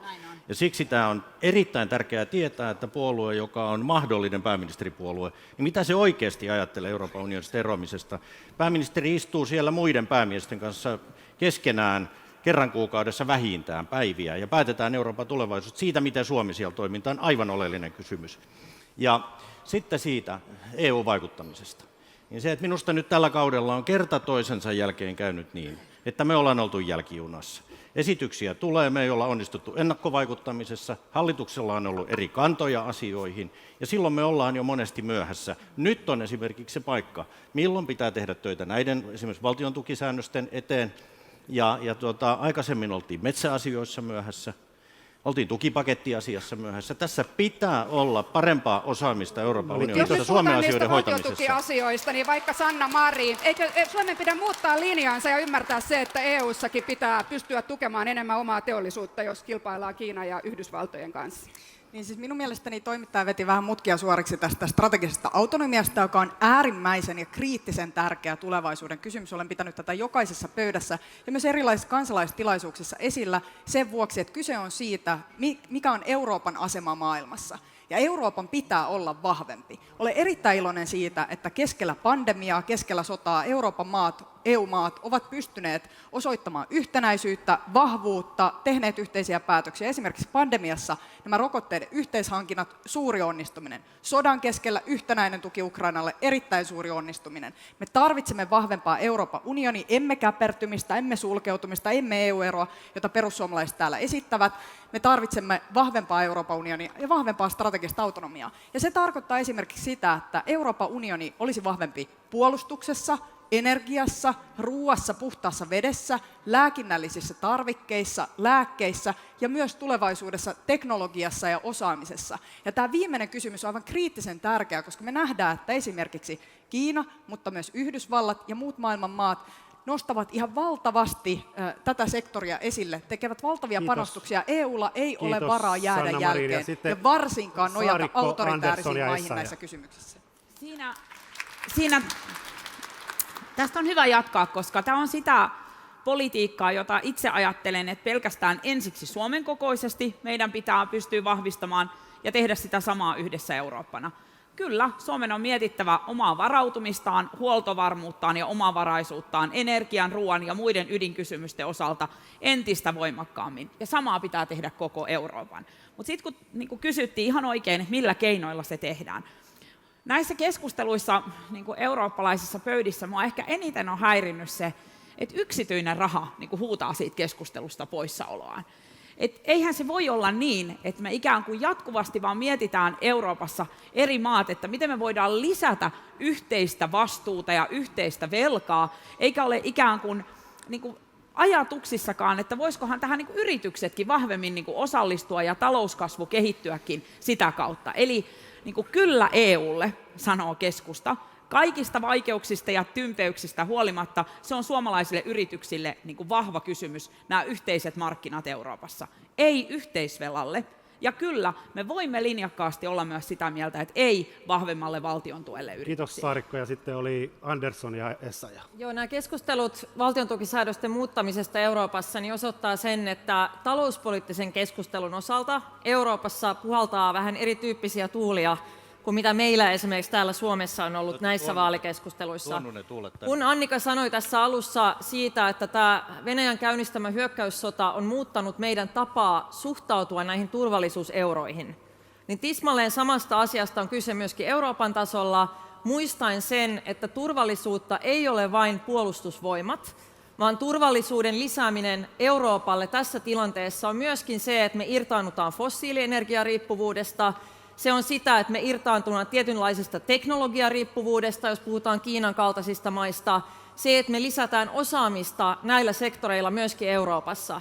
Tämä tulee vaatimaan julkisia investointeja, tämä tulee vaatimaan panostuksia myöskin valtioilta. Ja tämä on se keskustelu, mitä nyt Euroopassa käydään, mihin maat varautuu. He ovat valmiita laittamaan omia kansallisia varoja näiden sektoreiden tukemiseen, kun me täällä Suomessa käydään keskustelua siitä, että 6 miljardilla pitää sotesta leikata. No niin, ja sitten Essayah. Joo, kyllähän tämä kriisit on osoittanut sen, että miten onnettomalla tasolla tämä strateginen autonomia on ollut monissa keskeisissä asioissa Euroopassa. Puhutaan sitten teknologiasta, teollisuuden toimitusketjusta tai lääkkeestä, tai esimerkiksi energiasta, että miten on mahdollista, että Eurooppa ripustautuu venäläisen fossiilisen energian varaan niin suuresti kuin on tehnyt. Ja nyt on ollut se herätyksen aika, että nyt tarvitaan muutos. Ja jos ajatellaan vielä elintarviketeollisuutta, niin on selvää, että meidän pitää pystyä tulevaisuudessa huolehtimaan siitä, että meillä Euroopassa maataloutta on ensinnäkin joka puolella ja että maataloudessa keskitytään ennen kaikkea siihen ruoan tuottamiseen. Tänä päivänä iso osa tuista menee johonkin muuhun kuin siihen varsinaiseen ruoan tuottamiseen. Ja tässä yhteydessä haluan nostaa esille tämän saman asian, mitä Annika Saarikko sanoi tästä valtiontukisäännöksistä, että tämä valtiontukisäännöskysymys on ollut ikään kuin semmoinen takaportti siihen, että lähdetään taas lisäämään yhteisvelkaa, yhteisvastuuta ja tekemään tulonsiirtoja. Kristillisdemokraatit sanoo ehdottoman ei tämän tyyliselle politiikalle. Oli eri asia, että korona-aikana höllennettiin väliaikaisesti näitä valtiontukisääntöjä, mutta missään tapauksessa tämä ei saa johtaa tämän yhteisvelan jatkuvaan kasvuun. Vielä nopea Anna-Maja Henriksson, eli selkeästi siirrytään aivan muihin aiheisiin. Mutta miten kuitenkin EU on menossa siihen suuntaan, että niitä valtiontukisäännöksiä tullaan höllentämään? Miten kaikki se kehitys, mitä sitten EU:ssa tapahtuu, sopii yhteen sen kanssa, että sitten taas Suomessa puolueet puhuu siitä, että yritystuista leikataan ja niin edelleen, mutta nyt nämä globaalit muutokset, EU-vihreät siirtymät viekin aivan toiseen suuntaan. No siis, mielestäni tässä on puhuttu viisaita. Suomi tarvitsee vahvan EUn. Meidän on ymmärrettävä ja sen takia minua huolestuttaa suuresti se, että yksi näistä tai puolue, joka on toisella sijalla, on sitä mieltä, että Suomen pitäisi irrottautua EUsta. Se olisi kohtalokasta meille kansakuntana ja siihen ei pidä missään nimessä mennä. Ja selitän myös miksi. Koska meillä on maailma, joka on täynnä kilpailua. Meillä on Yhdysvallat, Kiina, Venäjä ja sitten Euroopan pitää siinä pärjätä. Suomen etu on se, että meillä on vahva EU, joka tekee viisaita päätöksiä, mutta RKPkin sanoo ei tälle yhteisvelan nostamiselle. Ja me sanomme myös ei sellaisille uudistuksille, jotka eivät ole järkeviä. Ja sitten vielä, koska sekä Orpo että Purra näytti sormillaan näin, niin todella lyhyet puheenvuorot. Orpo ensin ja Purra saa päättää tätä kierroksia. Niin se, miksi me joudutaan tällä hetkellä käymään Suomessa tätä säästökeskustelua, on se, että nykyinen hallitus on käyttänyt meidän pelivaran. Meidän velkaantuminen lähtemässä käsistä ja korot nousee. Siksi me joudutaan käymään tällä hetkellä eri keskustelua kuin monissa Euroopan maissa. Jos verrataan vaikka Ruotsiin, se on tässä samana aikana painanut talouden kasvuun, velkaantumisen alas, Tanska on pystynyt samaan, me ei olla pystytty. Me ei olla pystytty tähän. Meidän talous on huonossa jamassa, siksi me joudutaan puhumaan näistä. Mutta vielä viimeisenä, EUn pitää olla suuri suurissa, pieni pienissä. Keskittyä talouskasvun luomiseen, ei hänkslata kaiken maailman direktiivien kanssa. Oli pienissä sormien No niin, vastaan vähintään yhtä kauan kuin Petteri. Tässä paneelissa on paljon puhuttu taas tällaisilla sloganeilla, mutta kyllä tämä Euroopan unionia koskeva keskustelu on ehkä kaikista surkeinta tässä. Samat ihmiset ovat sitä mieltä, että vahva EU, vahvoja toimenpiteitä, mutta ei yhteisvelkaa, ei tulonsiirtoja, ei päätösvallan murenemista, vaikka koko ajan juuri nämä asiat tapahtuvat. Nyt sitä tullaan tekemään erityisesti vihreä siirtymä edellä. Nämä valtion tukisääntöjen löysennykset tulevat johtamaan siihen, että Etelä-Euroopan maat haluavat uusia tulonsiirtoja, yhteisvelkapakettia. Se, että täällä kaikki vuorotellen kertovat vastustavansa tällaista kehityskulkua, mutta eivät ole valmiita kuitenkaan tekemään sille mitään, niin se ei ole uskottavaa. No niin, vielä Mari, nyt vielä lyhyempi, nyt ihan pikkiriikkinen kommentti. Petterille, kun sanoit, että hallitus tuhlasi meidän pelivaran, muistuttaisin, että meitäkin on kohdannut tämä sama pandemia, sota ja energiakriisi, kuten kaikkia Euroopan maita, ja olemme toimineet tässä yhdessä, ja se on ollut erittäin arvokasta ja tärkeää. Riikalle sanon tässä, että kyllä me olemme tehneet. Kyllä me olemme tehneet. Olen ollut aika tiukkaa Eurooppa-neuvoston kokouksissa ja sanonut siellä hyvin systemaattisesti, että Suomi ei tule hyväksymään minkäänlaista uutta yhteisvelkapakettia. Me olemme valmiita näitä nykyisiä välineitä kyllä käyttämään, katsomaan, mitä siellä voitaisiin tehdä fiksummin niin, että vihreä ja digitaalinen siirtymä järjestyy niin, että kaikki maat tässä myös suoriutuvat. Ja sitten totta kai myös tämä EU-kilpailukyky suhteessa Yhdysvaltoihin on tärkeä asia, mutta se ei vaadi mitään uutta välinettä. Me voimme käyttää näitä nykyisiä välineitä, ja tässä me olemme olleet hyvin proaktiivisia ja tiukkoja. Ja sitten EUsta suomalaiseen metsään. Eli puhutaan hiilinieluista tuoreiden tutkimusten mukaan. Ne ovatkin pienempiä kuin oli aiemmin oletettu. Millä keinoin lähtisitte kasvattamaan maankäyttösektorin nettonielua Suomen ilmastotavoitteiden mukaiselle tasolle? Vai onko nykyinen tilanne siedettävissä? Aloitetaan Ohisalosta, kun hän nosti kahden kätensä. Kyllä seuraava hallituskauden tärkein ilmastopoliittinen kysymys ja luonnon monimuotoisuuteen liittyvä kysymys liittyy nimenomaan metsiin.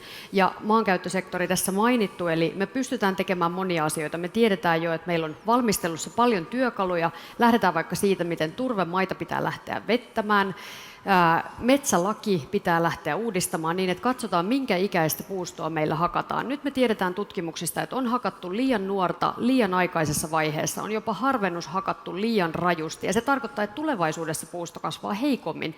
Jotta me turvataan metsäteollisuuden tulevaisuuden näkymät myös, niin tähän pitää kiinnittää huomiota. Sitten meillä on maankäytön muutosmaksu, meillä on monta keinoa jo. Me voidaan ratkaista tämä. Meidän pitää kiinni meidän ilmastotavoitteista. Tämä on iso osa sitä siinä, missä päästöjä pitää myös vähentää. Kiitos. Tästä Saarikko, elinkeinoelämäkin puhuu. Saarikko seuraavana. No, ensinnäkin, en tiedä kiinnittikö joku muu huomiota, Petteri Taalas, tunnettu niin kuin ilmastopolitiikan asiantuntija, oli haastattelussa muutama päivä sitten ja vähän niin kuin kummasteli sitä, että täällä Suomessa erityisesti tässä vaalien alla keskustelu ilmastonmuutoksen torjunnasta kilpistyy nyt hiilinieluihin, eli suomeksihan se on yhtä kuin metsiin.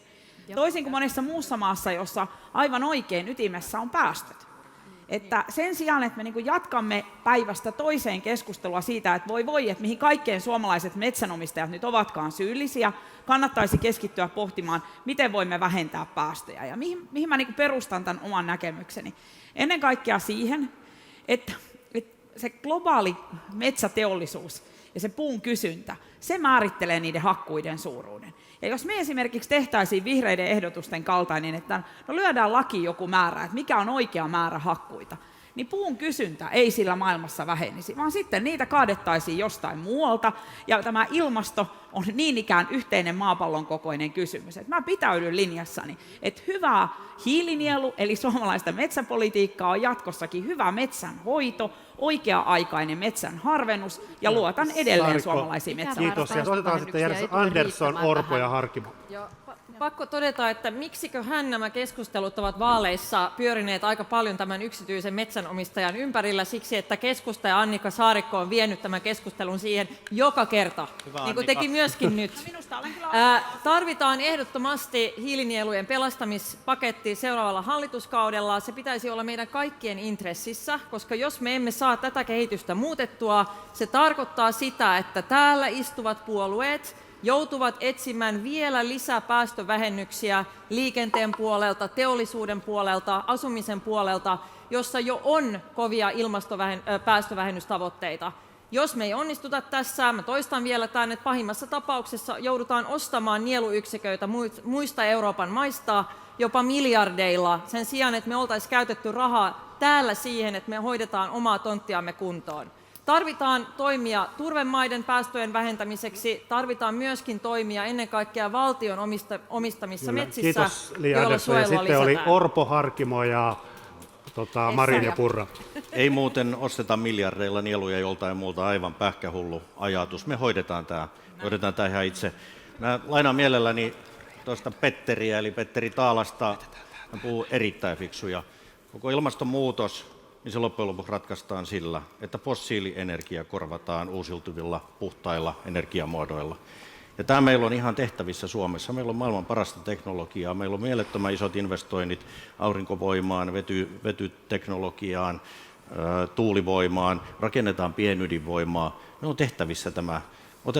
Pistetään omat päästöt pienemmiksi, pistetään meidän tehtaat pyörimään puhtaalla energialla. Sitä kautta tämä hoituu. Ja mitä metsiin tulee, niin se on se metsien parempi hoito. Nyt on selvää, että metsiä on harvennushakattu huolimattomasti tai liian kovalla kädellä. Ensiharvennukset on jäänyt liian myöhään. Metsittäminen pitää tehdä nopeammin hakkuiden jälkeen ja niin edelleen. Parempaa hoitoa. Mutta mä luotan 600 000 metsänomistajaan ja markkinatalouteen tässäkin. Tänään oli upea uutinen, taas yksi esimerkki. Metsä Group kertoi siitä, että he ottaa luonnon monimuotoisuuden säilyttämisen omaan liiketoimintaansa mukaan siihen malliin yhteistyössä suomalaisten metsäomistajien kanssa. Kyllä. Eli nämä asiat on hoidettavissa. Meidän ei tarvitse maksaa miljardeja. Ja sitten se oli Harkimo, Marin ja Purra. Niin koko tämä metsäkeskustelu on saanut ihan liian suuria kierroksia. Me tarvitaan sitä puuta. Se on meidän metsäteollisuudelle elintärkeää, että me saadaan sitä puuta. Ja meillä on kuitenkin 10% hiilinieluista, ja minun on vaikea ymmärtää, miten on mahdollista, että Keski-Euroopasta ja EUsta tullaan meille kertomaan, miten meidän pitää hoitaa meidän metsiä. Komissaari, joka tekee sitä, se ei osaa kasvattaa kuin tulppaaneja, ja se tulee kertomaan meille, miten meidän pitää tehdä. Kyllä me osataan hoitaa meidän omat metsämme.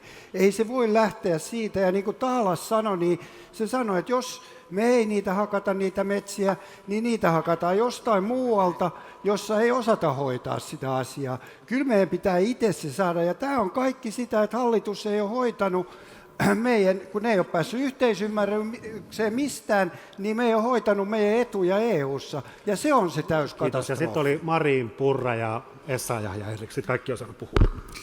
Niin, on aivan totta se, että meidän pitää saada päästöt nopeasti alas Suomessa ja globaalisti. Tämä on ensisijaista, mutta yhtä tärkeää on myös se, että me pidämme nieluista huolta, koska kun me katsomme tätä päästömäärää, mikä tuonne ilmakehään on jo pumpattu, niin se tulee lämmittämään itsessään tätä maapalloa tulevaisuudessa erittäin paljon. Tämä on fakta, ja jos meillä ei ole nieluja, jotka hiilidioksidia ilmakehästä imevät, niin siinä tapauksessa me ollaan kaikki pulassa. Tämäkin on tieteellinen tosiasia. Ja sen takia nieluista puhutaan, ja tämä on tehtävissä ihan oikeudenmukaisesti. Kukaan ei ole esittänyt esimerkiksi yksityisten metsäomistaja-aseman heikentämistä, vaan me ollaan esitetty sitä, että esimerkiksi näitä valtion mailla olevia metsiä, erityisesti luontoarvoilta arvokkaita metsiä, niitä voidaan suojella. Edelleen lisätään vaikkapa Metso-ohjelman rahoitusta niin, että sitä kautta yksityiset metsäomistajat voivat vapaaehtoisesti suojella omia metsiä. On puhuttu sen puolesta, että olisi yksityisille metsäomistajille myös taloudellisia kannusteita suojella omaa metsäänsä paremmin tai antaa puuston kasvaa vanhemmaksi.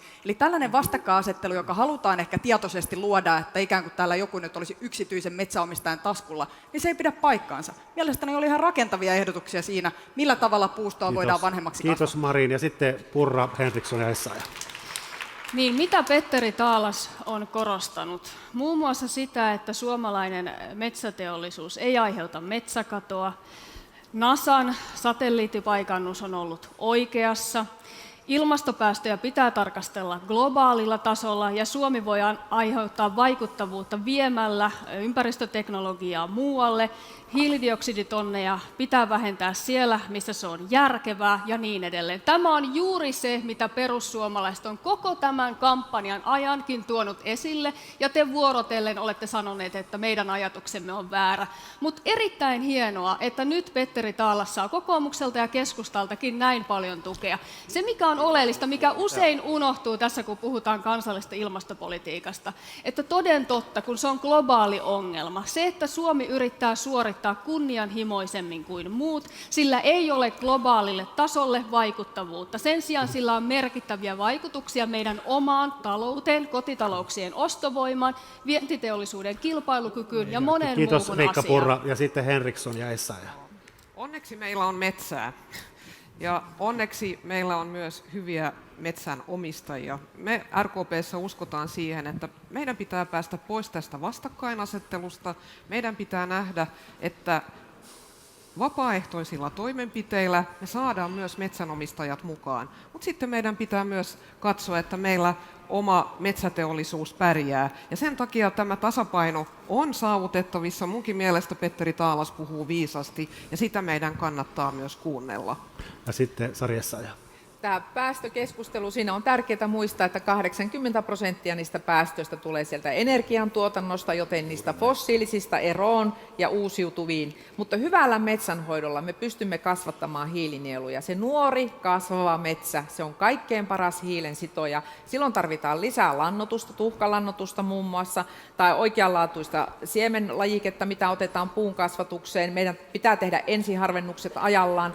Sillä tavalla me pystymme lisäämään niitä hiilinieluja. Ja se keskustelu, että meillä todellakin ajatellaan, että jätetään niin kuin metsät sinne kuolemaan pystyyn, niin ei se ole järkevää ilmastopolitiikkaa. Meidän pitää uusiuttaa totta kai meidän metsiämme koko ajan, Kiitos, jotta Sari ne Essayah. kasvavat. Annetaan vielä Maria Ohisalo saa päättää tämän kierroksen. Fanitatko Petteri Taalasta samalla tavalla kuin kollegat?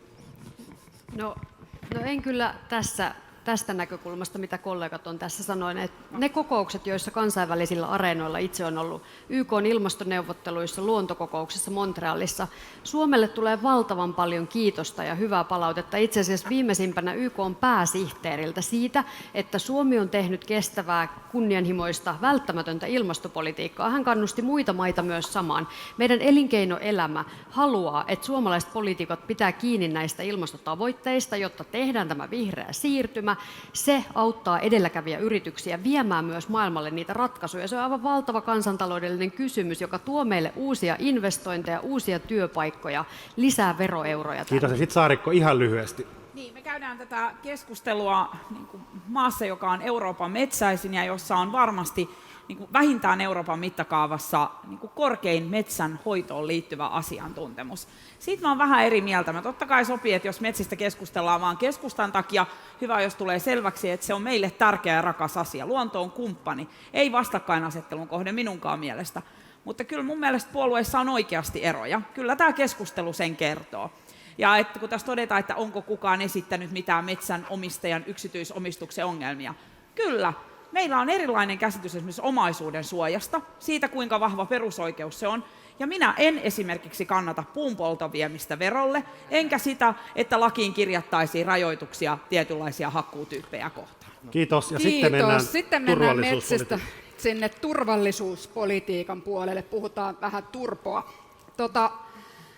Miten on, puheenjohtajat, onko Suomi lähettänyt riittävästi raskasta aseistusta Ukrainaan? Pitäisikö meidän auttaa Ukrainaa enemmän, lähettää sinne aseistusta enemmän, vaikka sitten niitä paljon puhuttuja Hornetteja yhdessä muiden EU-maiden kanssa? Ja nyt ei tarvitse keskustella siitä, että keskustellaanko, vaan ihan plätkäytetään tulemaan, että mitä ajatellaan. Ja sieltä sitten. No voitte näyttää lappujakin. Aloitetaanko Petteri Orpo ja Mari seuraavana? Kysymysmuotoilu on.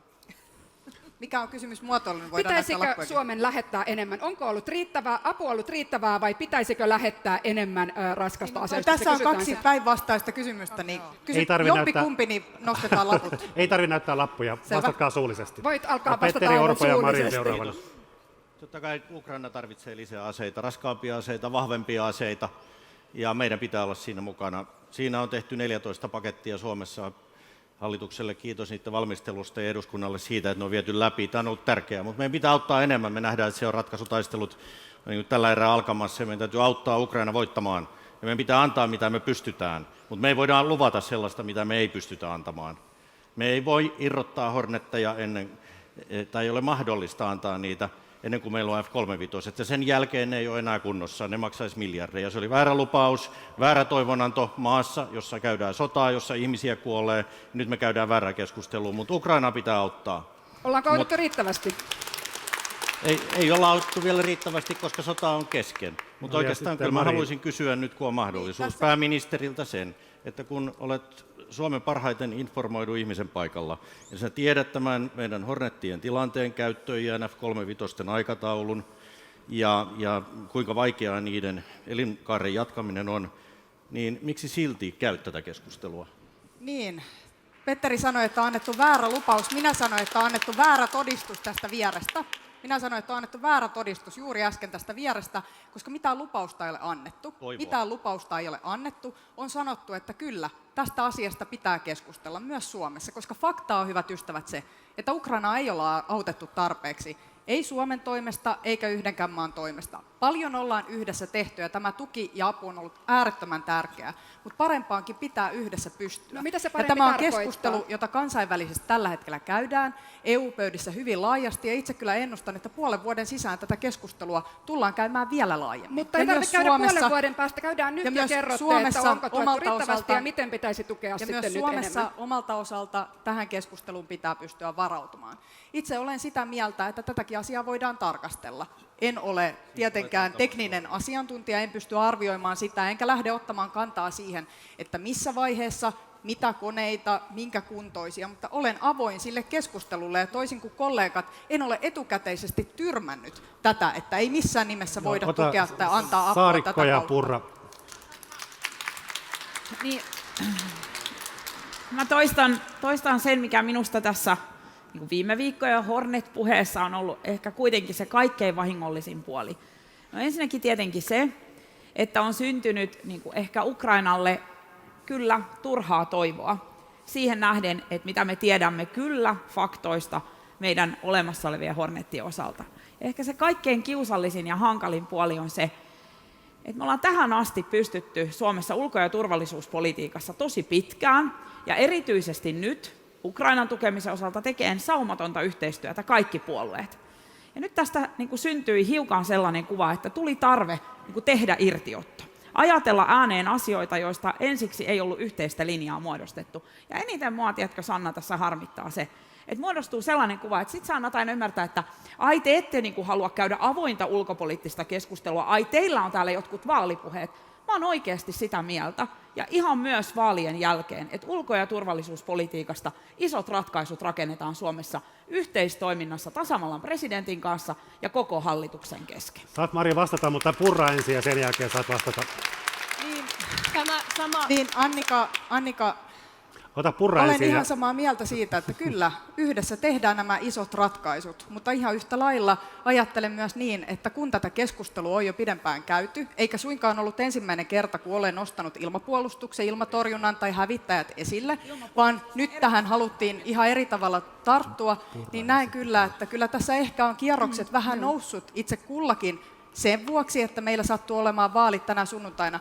Toivon, että asia sisällöllisesti voidaan käydä rauhallista, rakentavaa keskustelua, ja tietenkin kaikki päätökset tehdään yhteistoiminnassa tasavallan presidentin ja valtioneuvoston kanssa, mutta ei pääministeri eikä hallituskaan ole mikään äänetön yhtiökumppani. Ja sitten Purra. No niin, nyt oli puheenvuoro täällä, niin käytän sen mielelläni. Tämä keskustelu on käyty monessa paneelissa, eikä se tästä miksikään muutu. Se, mikä virhe on selvästikin tehty, niin luvattu liikaa. Tämä on aiheuttanut ongelmia Ukrainassa, ja sen lisäksi Suomessa on sivuutettu se normaali järjestys, jossa näistä asioista yleensä keskustellaan. Sen sijaan me kaikki olemme samaa mieltä siitä, että Ukrainaa pitää jatkossakin auttaa, tarvitsee auttaa selvästi enemmän. Tuon yhden näkökulman näkökulman tähän, jota ei ole esitetty. Tiedetään, että maailmalla puolustustarvikkeissa tällä hetkellä valtava kysyntä, tuotanto ei pysty siinä seuraamaan, ja myös Euroopassa. Meidän pitää tehdä kaikki keinot, että me kyetään Suomessa ja Euroopassa lisäämään puolustusvälineiden tuotantoa, ja tähän vaikuttaa muuten muun muassa se ilmastopolitiikka. Esimerkiksi taksonomiasäädökset ovat niin tiukkoja, että ne ovat haitanneet puolustusteollisuuden kehittymistä. Ja nyt pitäisi ymmärtää kuitenkin, että mikä on kaikkein tärkeintä. Mielenkiintoinen kysymys, turvallisuuspoliittinen kysymys on sekin, esimerkiksi ulkopoliittisen instituutin tutkijat ovat huomauttaneet, että miten me puhutaan rauhasta Ukrainassa, millaista rauhaa me haluamme Ukrainaan, miten me määrittelemme Ukrainan voiton. Vaikka tämä ei ole meidän käsissämme, niin Li Andersson, tulisiko Ukrainan teidän mielestänne esimerkiksi pyrkiä rauhanneuvotteluihin Venäjän kanssa siinäkin tapauksessa, että Venäjä edelleen miehittäisi alueita Ukrainassa?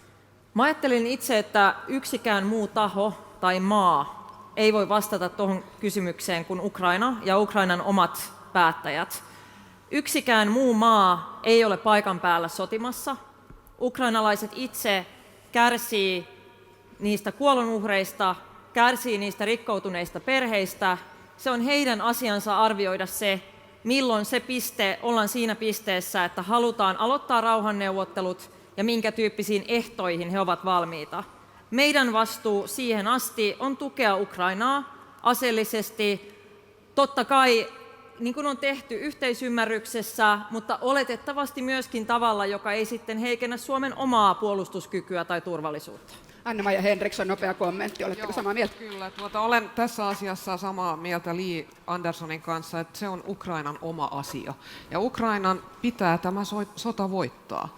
Ja senkin takia niin on tärkeää, että Suomi on tukemassa Ukrainaa tästäkin eteenpäin, myös eduskuntavaalien jälkeen, ja silloin palataan siihen, että minkälaista apua. Se, mitä jos nyt ääneen saa sanoa, jos saa ajatella, jos saa keskustella, niin itse ajattelen näin, että meidän pitäisi myös miettiä sitä, että pystytäänkö me auttamaan sillä, että Suomi auttaa kouluttamaan niitä henkilöitä, jotka käyttää sitten tätä järeämpää aseistusta. Sitten Kyllä. Vielä yksi asia tähän asiaan. Oikeusministerit EU:ssa tukevat Ukrainaa kovasti siinä nyt, että yritetään saada nämä sotarikolliset vastuuseen näistä törkeistä teoista. Kiitos. Henriksson, mennään soteen. HUS kertoi maanantaina, että se alkaa ohjata sydänleikkausta odottavia lapsipotilaita hoitoon Tanskaan, koska HUSissa on pulaa lasten tehohoitajista. Se oli jotenkin pysäyttävä uutinen ja mennään taas vähän tämmöiselle yleisemmälle filosofiselle tasolle. Sote-uudistuksen tavoite on tuoda säästöjä tai vähintäänkin hidastaa sote-kulujen kasvua. Vuodesta 2025 lähtien leikkuri leikkaa sote-menoja noin 20% vuodessa. Mutta jos sote ei pysty nytkään vastaamaan niihin palvelutarpeisiin, joita ihmisillä on, niin miten se pystyy siihen, jos sitten kun rahaa on jatkossa vähemmän käytössä ja ikääntyvän väestön palvelutarve aina vain kasvaa? Pitäisikö poliitikkoja nyt sanoa, olisiko se reilumpaa sanoa suoraan kansalaisille, että on pakko pistää Suomen terveyspolitiikan perusteet uusiksi, eli perua julkisesti lupaus yhdenvertaisista palveluista kaikille, maantieteellisestä tasa-arvosta ja henkilöstöstä huolen pitämisestä? Aloitetaan Marin vaikka ensimmäisenä. Ei missään nimessä, ei missään nimessä. Sen takia SDP on aivan suoraan sanonut, että meidän pitää laittaa miljardi lisää rahaa soteen, jotta me voidaan vastata kansalaisten perustavanlaatuisiin oman elämän turvallisuuden kysymyksiin, kuten vaikkapa siihen, että meillä on riittävän hyvä terveydenhuolto Suomessa, että se toimii elämän jokaisessa vaiheessa. Me ollaan sanottu ihan rehellisesti, että kun meidän väestö ikääntyy, kun palvelutarpeet kasvaa, niin meidän pitää käyttää enemmän resursseja sosiaali- ja terveydenhuoltoon. Ja mä olen tosi iloinen siitä, että me saimme neuvoteltua tälle vuodelle lisätalousarviossa soteen tässä ensivaiheessa lisää rahoitusta. Erityisesti se on tärkeää nyt, kun hyvinvointialueet ovat aloittaneet työnsä, ja meidän pitää yhdessä pystyä tekemään se siirtymä siitä, että erikoistason palveluista siirretään myös resursseja perusterveydenhuollon ja perustason palveluiden piiriin, niin että voidaan ennalta ajoissa puuttua näihin ongelmiin, niin että ongelmat eivät kasva, kustannukset kasva ja sitä kautta sitten tulee meille paljon kalliimmaksi myöhemmin. Eli meidän pitää pystyä nyt nimenomaisesti tässä ensivaiheessa, siis näiden ensimmäisten vuosien aikana tekemään se siirto näiden perustason palveluiden puolelle, ja siihen tarvitaan myös rahoitusta. Joo, sitähän tällä hetkellä ei tiedetä, kuinka paljon lisää rahaa hyvinvointialueelle joudutaan vielä tänä vuonna laittamaan, ja myös kokoomus on nyt tosiaan leikkaamassa indeksijäädytyksen kautta jopa miljardi sote-rahoja. Miten tämä yhtälö niin kuin toimii? Ensinnäkin tehdään ihan selväksi se, että kokoomus on lisäämässä rahaa lähes miljardin joka vuosi ensi vaalikaudella. Siis lisäämässä rahaa.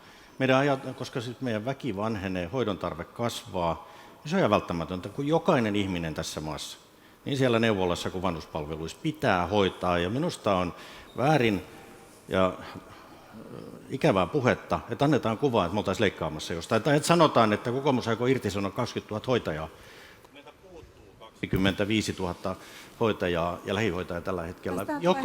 Jokainen, joka lähtee nyt töihin, on ammattilainen, niin pääsee sinne. Mutta me lähdemme siitä, että kun nyt tällä hallituksen hallintouudistuksella, niin ne kulut nousee 27 miljardiin seuraavan 4 vuoden aikana, niin jos sitä saataisiin hidastettua sitä kustannuskasvua, ja meillä on siihen ohjelmat, meillä on esitykset, miten palvelujen laadusta tinkimättä pystytään nämä asiat hoitamaan. Hallinnosta rahat palveluihin, ja yksi yksityiskohta, kun SDP:n puheenjohtaja tässä mainosti, että nyt saatiin lisää rahaa sote-palveluihin, he päätti erikseen, että se 350 miljoonaa, joka annettiin, niin sitä ei saa käyttää palveluihin, vaan se käytetään hallinnon rakentamiseen, niin eihän tässä ole järkeä. Kyllä päästetään Li Andersson sieltä. Joo. Vielä kerran, indeksijäädytys, indeksien leikkaaminen on leikkaus. Se on sitä sote-puolella, se on sitä sosiaaliturvassa, koska se tarkoittaa sitä, että rahaa annetaan vähemmän kuin mitä kustannusten tason nousu on. Ja sosiaali- ja terveydenhuollossa se tarkoittaa sitä, että se erotus pitää hakea ennen kaikkea henkilöstökulujen kautta. Ja tämä summa, mikä kokoomus on säästämässä indekseistä, vastaa 20 000 sote-ammattilaisen palkkakustannuksia. Siksi Petteri Orpo ei puhu minun mielestäni totta, kun hän väittää, että tämä 6 miljardin julkisten menojen leikkaus ei tuntuisi eikä huomattaisi missään. Se on valtavan summa, se on 1,5 kertaa sitä, mitä Sipilän hallitus leikkasi koko kautensa aikana. Totta kai tällainen summa vaikuttaisi hyvin olennaisella tavalla Kyllä, kiitos suomalaisten Li Andersson, palveluihin. ja päästetään Petteri Orpo vastaamaan ja Ohisalo sen jälkeen. Kiitos. Kun meillä on se ero tuo Lin kanssa, kun hänellä riittää rahaa ihan kaikkeen on aina lisää resursseja. Mutta kun on fakta, että meidän rahat ei tällä hetkellä riitä ja ne kulut kasvaa, mutta me lähdetään siitä, että asioita voidaan tehdä fiksummin, tehdään paremmin. Otetaan terveysteknologiaa käyttöön, palautetaan Kela-korvaukset, että ihmiset pääsisivät hoitoon, otetaan palvelusetelit, jolla otetaan yksityinen sektori fiksusti tähän mukaan, otetaan parhaat käytännöt mukaan. Mutta tämä iänikuinen, mutta kun kokoomusjuttu, niin kun se ei johda mihinkään. Kun pitäisi olla ehdotuksia, miten saadaan rahat riittämään, ja miten saadaan ihmiset hoitoon, miten saadaan hoitajia lisää alalle, tarvitaan ratkaisuja, me ollaan niitä esitetty. No, Ohisalo.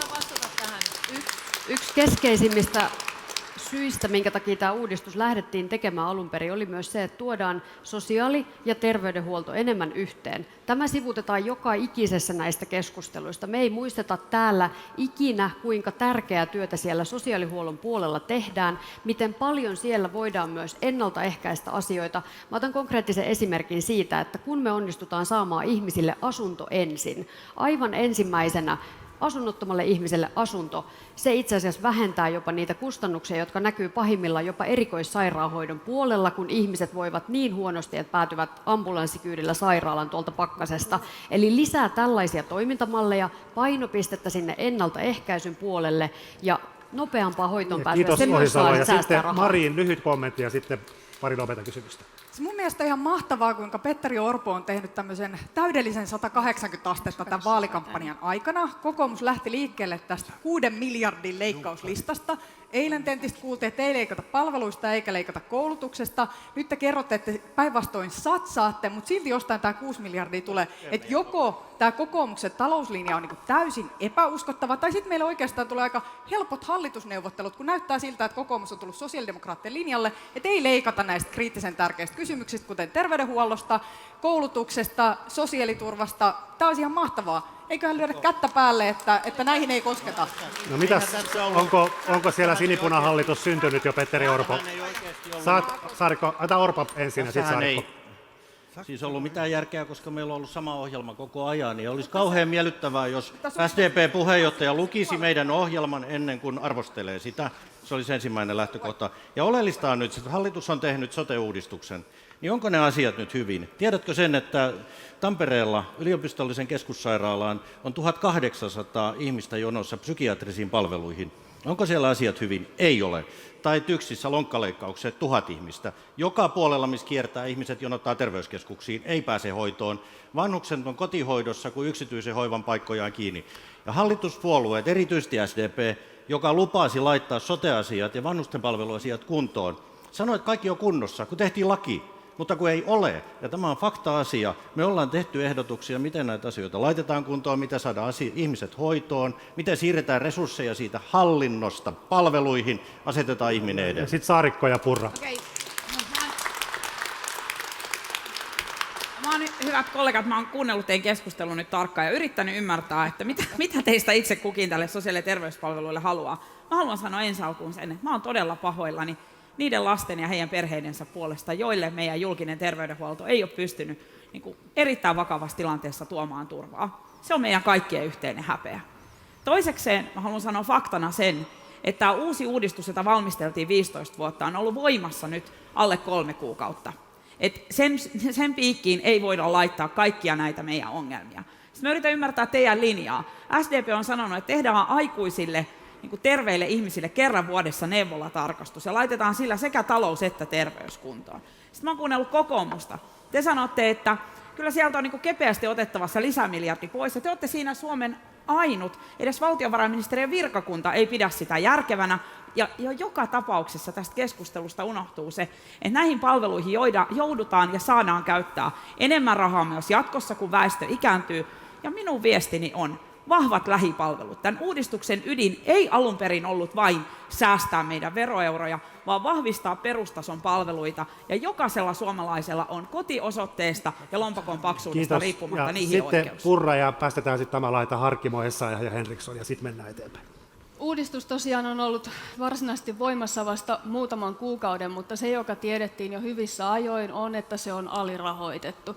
Se, että tähän on nyt annettu lisäbudjetti, joka siis ei edes kohdistu palveluihin, kuten täällä tuotiin ilmi, niin se riittää siihen vaaleihin saakka. Ja sen jälkeen seuraava hallitus joutuu ensitöikseen antamaan uuden rahasumman sinne, jotta alueet pärjäävät edes tässä huonossa tilanteessa loppuvuoteen.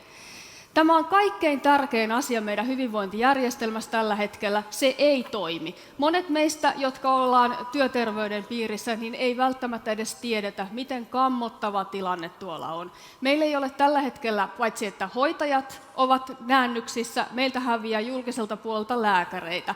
Lääkärit eivät kykene tekemään sitä työtään niin hyvin kuin he haluaisivat. Integraatio, jota täällä vihreät mainostaa, se ei toimi, koska se vaatii juuri sitä, että olisi riittävästi aikaa esimerkiksi tehdä tätä, mutta näin ei tällä hetkellä ole. Minkäänlaisia uusia hyviä käytäntöjä, joita kokoomus kuuluttaa, robotiikkaa, digitalisaatio, hyviä käytäntöjä, niitä ei ole mahdollista toteuttaa, koska käytännössä hoitajat päivästä toiseen yrittää ja vaan ne selviytyä. viimeiset kommentit. Ja sitten Harkimo, Essayah ja Henriksson. Niin, jos me lähdetään siitä ja katsotaan paljon sieltä puuttuu oikein rahaa. Sieltä puuttuu palkankorotusrahat, sieltä puuttuu palkkaharmonisaatioraha. Ja muuten kysyin pääministeriltä silloin ennen aluevaaleja, että kuka maksaa palkkaharmonisaation. Sain vastauksen, että korkeimman palkan mukaan mennään ja valtio maksaa kaikki kulut. Ei ole maksanut. Sitten sieltä puuttuu IT-kustannukset, sitten sieltä puuttuu vuokrakustannukset, kun on luvattu 6%. Sitten on, jokainen alue on alibudjetoinut miljardin. Sieltä puuttuu 2 miljardia rahaa tällä hetkellä. Ja tässä puhutaan vaan, että tämä on vain 3 kuukautta ollut voimassa ja nyt jo se on ihan sekaisin. Kiitos. Ja sitten Essayah, Henriksson ja Marin saa vastata. Kristillisdemokraatit on ainut puolue, joka huomasi välittömästi, kun sote-lainsäädäntö oli hyväksytty, että se on alirahoitettu. Me ollaan kaikissa vaihtoehtobudjeteissa tuotu se 0,5 miljardia. Nyt sitten hallitus huomasi viime metreillä itse sen, että tästähän puuttuu ICT-rahat, tästä puuttuu palkkaharmonisaatio. Niin kuin Jallis tässä hyvin sanoi, sieltä puuttuu myöskin nämä kunnilta siirtyvät vuokrasopimuksiin tarkoitetut rahat. Eli tämä on valuvikainen tämä sote ja sen tähden tarvitaan soten korjaussarja. Kristillisdemokraatit on ainut puolue, joka on tähän mennessä julkaissut soteen korjaussarjan, jossa tätä rahoitusmallia on lähdettävä muuttamaan. On myöskin saatava painopiste sinne selkeästi perusterveydenhuoltoon, ennaltaehkäisyyn, terveyden edistämiseen. Muuten meillä ei koskaan tule mitkään rahat koskaan riittämään, jos me emme todellakin nyt tee uudistusta tähän sote-uudistukseen. Tämä on tällä hetkellä valuvikainen ja se on ymmärrettävä. Anna-Maija Henriksson. Joo, kiitos. Kun tätä kuuntelee, niin miettii, että asutaanko me maailman onnellisimmassa maassa. Mutta kyllä me asutaan. Ja kyllä me tämäkin pystytään hoitamaan. Mä yritin tarkasti kuunnella, että mitkä ovat Riikka Purran ja perussuomalaisten lääke tähän tilanteeseen. En kuulu yhtään ehdotusta. RKP ehdottaa sitä, että otetaan käyttöön palvelusetelit niin, että saadaan nämä hoitojonat nyt purettua. Meillä on valtavasti ihmisiä, jotka odottavat polvileikkausta tai lonkkaleikkausta ja jotka joutuvat olemaan kotona, jotka nostavat korvauksia ja jotka ovat poissa työelämästä tämän takia. Kiitos. Hoitojonot pitää saada ja sitten Sanna Marin saa päättää tämän kierroksen. Anna-Maija on aivan oikeassa siinä, että nyt erityisesti koronapandemian jälkeen, kun meillä on hoivavelkaa, hoitovelkaa, niin meidän pitää pystyä näitä jonoja purkamaan. Ja juuri nyt tarvitaan sitä lisäresurssia. Palvelusetelit ovat yksi tapa, millä tavalla tätä hoitojonojen purkamista voidaan tehdä, ja me suhtaudumme siihen avoimesti. Juuri nyt tarvitaan tätä lisäresurssia niin, että tähän hoivavelkaan voidaan puuttua. Miksi te leikkasitte ne Kela-korvaukset? Kiitos. Me pyydettiin etukäteen lukijoilta kysymyksiä, ja niitä tuli ihan järjetön määrä, niitä on monta sataa. Emme kysy niitä kaikkia. Kysytään muutama kysymyksistä. Haluatko Veera aloittaa? No, täällä on tullut kyllä todella hyviä. Jotkut osaa selvästi näitä kysymyksiä täältä tehdä, kuten vaikkapa Pirkko-Liisa. Mitä mieltä puheenjohtajat ovat vuokrakaton säätämisestä lailla? Nythän on ongelmana, että sijoittajat nostavat vuokria villisti ja kalliit asumiskulut paineistavat yhteiskuntaa maksamaan korkeampia asumistukia. Tilanne on Pirkko-Liisasta aivan kestämätön. Kysytään, onko joku, joka kannattaa vuokrakaton säätämistä? Asumistuki pitää uudistaa. No mitäs Harkimo haluaa vuokrakatona? No vuokrakattoa pitää laskea, koska nyt se menee niin, että sijoittajat saa nostaa niitä vuokria ja sitten valtio joutuu maksaa enemmän koko ajan ja sitten vuokramaksut vaan korottuu. Ja Andersson. Me ollaan Vasemmistoliitossa pohdittu, jos voisi olla mahdollista olla tämmöinen vuokran korotusjarru, tai jos niitä olisi jollain tavalla mahdollista säädellä. Suomessa meidän vuokramarkkinathan on niin kuin vahvasti markkinaehtoisia, eli vuokrat määräytyy periaatteessa kysynnän ja tarjonnan mukaan. On esitetty myöskin huolia siitä, että tämmöinen säädetty vuokrakatto johtaisi asuntopulaan, jos sitten ei ole intressejä niin kuin riittävästi markkinaehtoisesti tuottaa vuokra-asuntoja.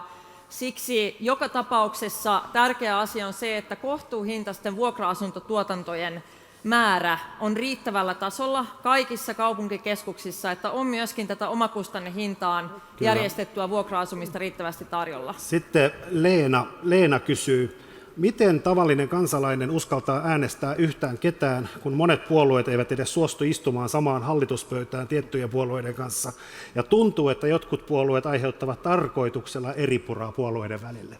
Kuka haluaa vastata? Olisiko Marin? Niin, ei puolueet halua aiheuttaa eripuraa varmasti mitenkään tahallisesti keskenään, ja uskon, että me puheenjohtajakollegat tullaan ihmisinä ihan hyvin toimeen, mutta puolueilla on erilaisia näkemyksiä siitä, millä tavalla maa-asioita seuraavat 4 vuotta pitää hoitaa.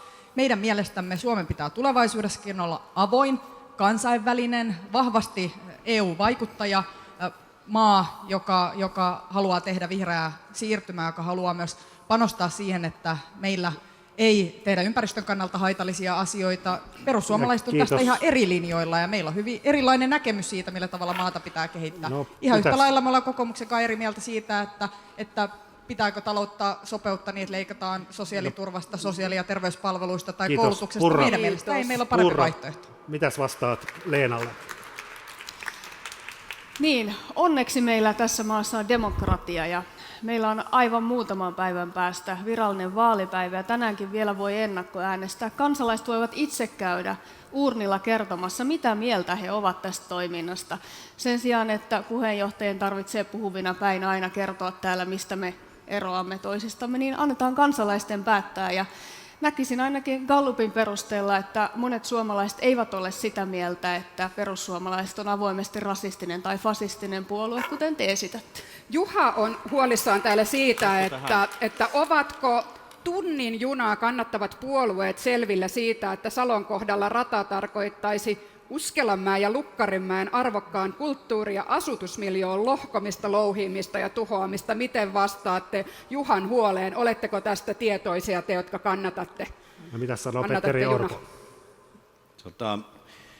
Tässä aikaisemmin jo viitattiin näihin raidehankkeisiin, jättihankkeisiin ja niiden kustannuksiin. Nyt pitää nähdä ne tämmöisinä kehityshankkeina, jotka vaikuttavat kymmeniä vuosia, jopa yli 50 vuoden aikavälillä koko Suomen kehittymiseen. Ne on taseeseen tehtäviä investointeja, joita ei voi ajatella panos-tuotossuhteelta lyhyessä ajassa. Ja mä en halua, että ne on pois budjettitaloudesta, vaan tehdään investointiluontoisesti. Ja tämä pitää ensin putsata, kun jotkut antaa kuvaa, että se olisi nyt pois vaikka tässä. Ja mitä tulee sitten tähän, kun mennään Varsinais-Suomen maakuntakaavoitukseen, niin se linja on aikanaan vedetty ja varmaan sitten kun mennään yksityiskohtaisiin ratasuunnitelmiin ja yksityiskohtaisen toteuttamiseen kaikki vielä käydään läpi, mutta se kaava, mikä on tehty, niin se on tietenkin vahvistettu. Kyllä, kiitos. Ja annetaan Jarin esittää tämän tentin viimeinen kysymys. Tässä on monta osaa, mutta luen vaan tämän viimeisen ja kaikki saa vastata. Mikä on vaikuttavin kulttuurielämyksesi? Varmaan koko elämän aikana. Mikä on ollut vaikuttavin kulttuurikokemus ikinä? Kuka haluaa? Aloitetaan sieltä päästä ja tullaan tänne. Li Andersson.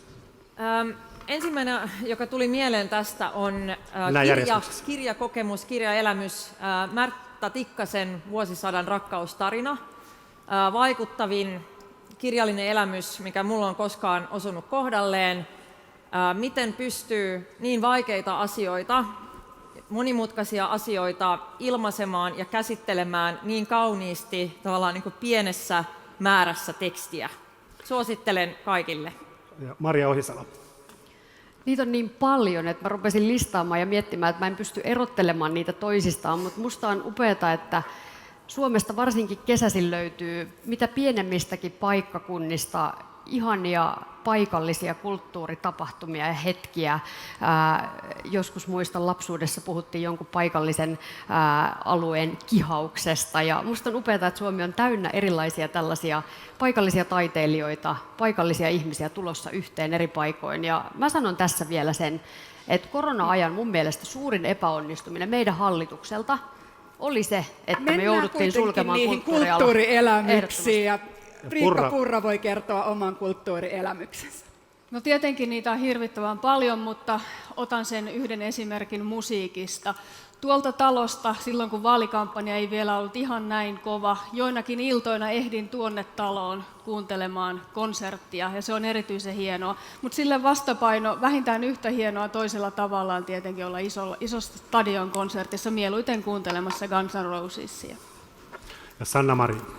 Joo, mullakin on näitä lukuelämyksiä, mihin Li viittasi, mutta mä otan kuvataiteiden puolelta, koska veikkaan, että välttämättä muut ei tätä nosta esille. Mä muistan silloin, kun Samuli Heimonen voitti vuoden nuori taiteilija -palkinnon ja hänellä oli Tampereen taidemuseossa näyttely. Siellä oli yksi teos, jonka ääressä viihdyin varmasti pari tuntia. Oli vain siinä ja katselin. Se oli erittäin mielenpainuva teos. Nimeä en muista, mutta muistan kyllä hyvin sen teoksen. Se oli todella vaikuttava. Petteri Orpo. Kiitos. Kulttuuri on aivan mahtavaa, se ei ole mikään luksustuote, se on upeita konsertteja, se on ihmisten harrastamista, se on kuvataidetta, kirjallisuutta, musiikkia. Ja sitten se oma, niin mikä tuli ensimmäisenä mieleen, sanon sen, kyllä se on ollut tässä vuosien aikana oman tyttären palettinäytökset, Raija Lehmussaaren palettikoulun kevät- ja joulunäytökset, siellä pienistä balleriinoista, pojista ja tytöistä sinne aikuisiin ja upea kulttuuri ja hienoa nuorisotyötä. Ja upea elämäntyö vielä Raijalle, terveisiä. Annika Saarikko. Olisi ihan tosi epäreilua nostaa niin kuin elämän varrelta joku yksittäinen, niin mä sanon vain lyhyesti pari viimeisintä. Ensimmäinen lastenkonsertti, Pikku Kakkosen Tuomon konsertti meidän 3-vuotiaan pojan kanssa. Ja se lapsen ilo, johon on palattu niin kovin monta kertaa sen jälkeen. Ja tuorein teatteriesitys, minkä näin, Ensimmäinen tasavalta tuossa Kansallisteatterissa vieressä. Kulttuuri muistuttaa meitä parhaimmillaan, avaa ovia tulevaisuuteen, mutta muistuttaa myös arvokkaasti historiasta, se mikä on sovinnon merkitys niin kuin isänmaan historiassa. Hieno näytelmä. Ja sitten Anna-Maja Henriksson. Joo, niitä kulttuurielämyksiä on niin paljon, että on vaikeaa nostaa yksi niistä, mutta nostan nyt kuitenkin ja sanon tässä sen, että Abban Mamma Mia Svenska Teaternilla, niin se oli valtavan mahtava. Ja Sari Essayah. Joo, kyllä varmaankin äitinä niin omien lasten musiikkiesitykset, ne on ollut sellaisia, että ne on varmasti ollut ne, jotka on niin kuin käynyt syvälle sydämeen, ja on upeaa, että meillä Suomessa on mahdollisuus opiskella niin taidetta kuin musiikkia, ja siinä myöskin sitten käydä erilaisia tasoja konservatoriossa ja toisaalta sitten esimerkiksi taiteen perusopetuksessa, että nämä on todella arvokkaita asioita meillä suomalaisessa yhteiskunnassa, pidetään niistä kiinni. Ja Harkimo. Niin mä oon niin yksinkertainen, että mä oon joutunut katsoa Tuntemattoman sotilaan varmaan 20 kertaa, ja joka itsenäisyyspäivänä kun se tulee, niin mä katson sen. Se johtuu varmaan siitä, että mun isä on kuvannut sen, mutta joka kerta se antaa mulle jotain uutta. Hei, tiedättekö mitä yleisö? Kulttuurielämyksiä saa tuosta naapuri-Oodista, ja käsittääkseni vielä noin 15 minuuttia sieltä voi saada myös sellaisen elämyksen kuin ennakkoäänestäminen. Suosittelen siis sellaista elämystä kaikille, jotka ei vielä ole kokeilleet. Lämmin kiitos teille puheenjohtajille. Vaalit on varmasti ollut teille tosi iso henkilökohtainen urakka, joten mä toivon teille hyvää vaalin alusaikaa, mahdollisuuden myös levätä ehkä joidenkin hienojen kulttuurielämystenkin parissa, ainakin vaalien jälkeen tai kesällä. Katsotaan, mitä hallitusneuvottelujen kanssa käy. Lämmin kiitos myös paikalle tulleelle yleisölle, Markolle, kaikille tenttiä seuranneille, Helsingin Sanomien lukijoille.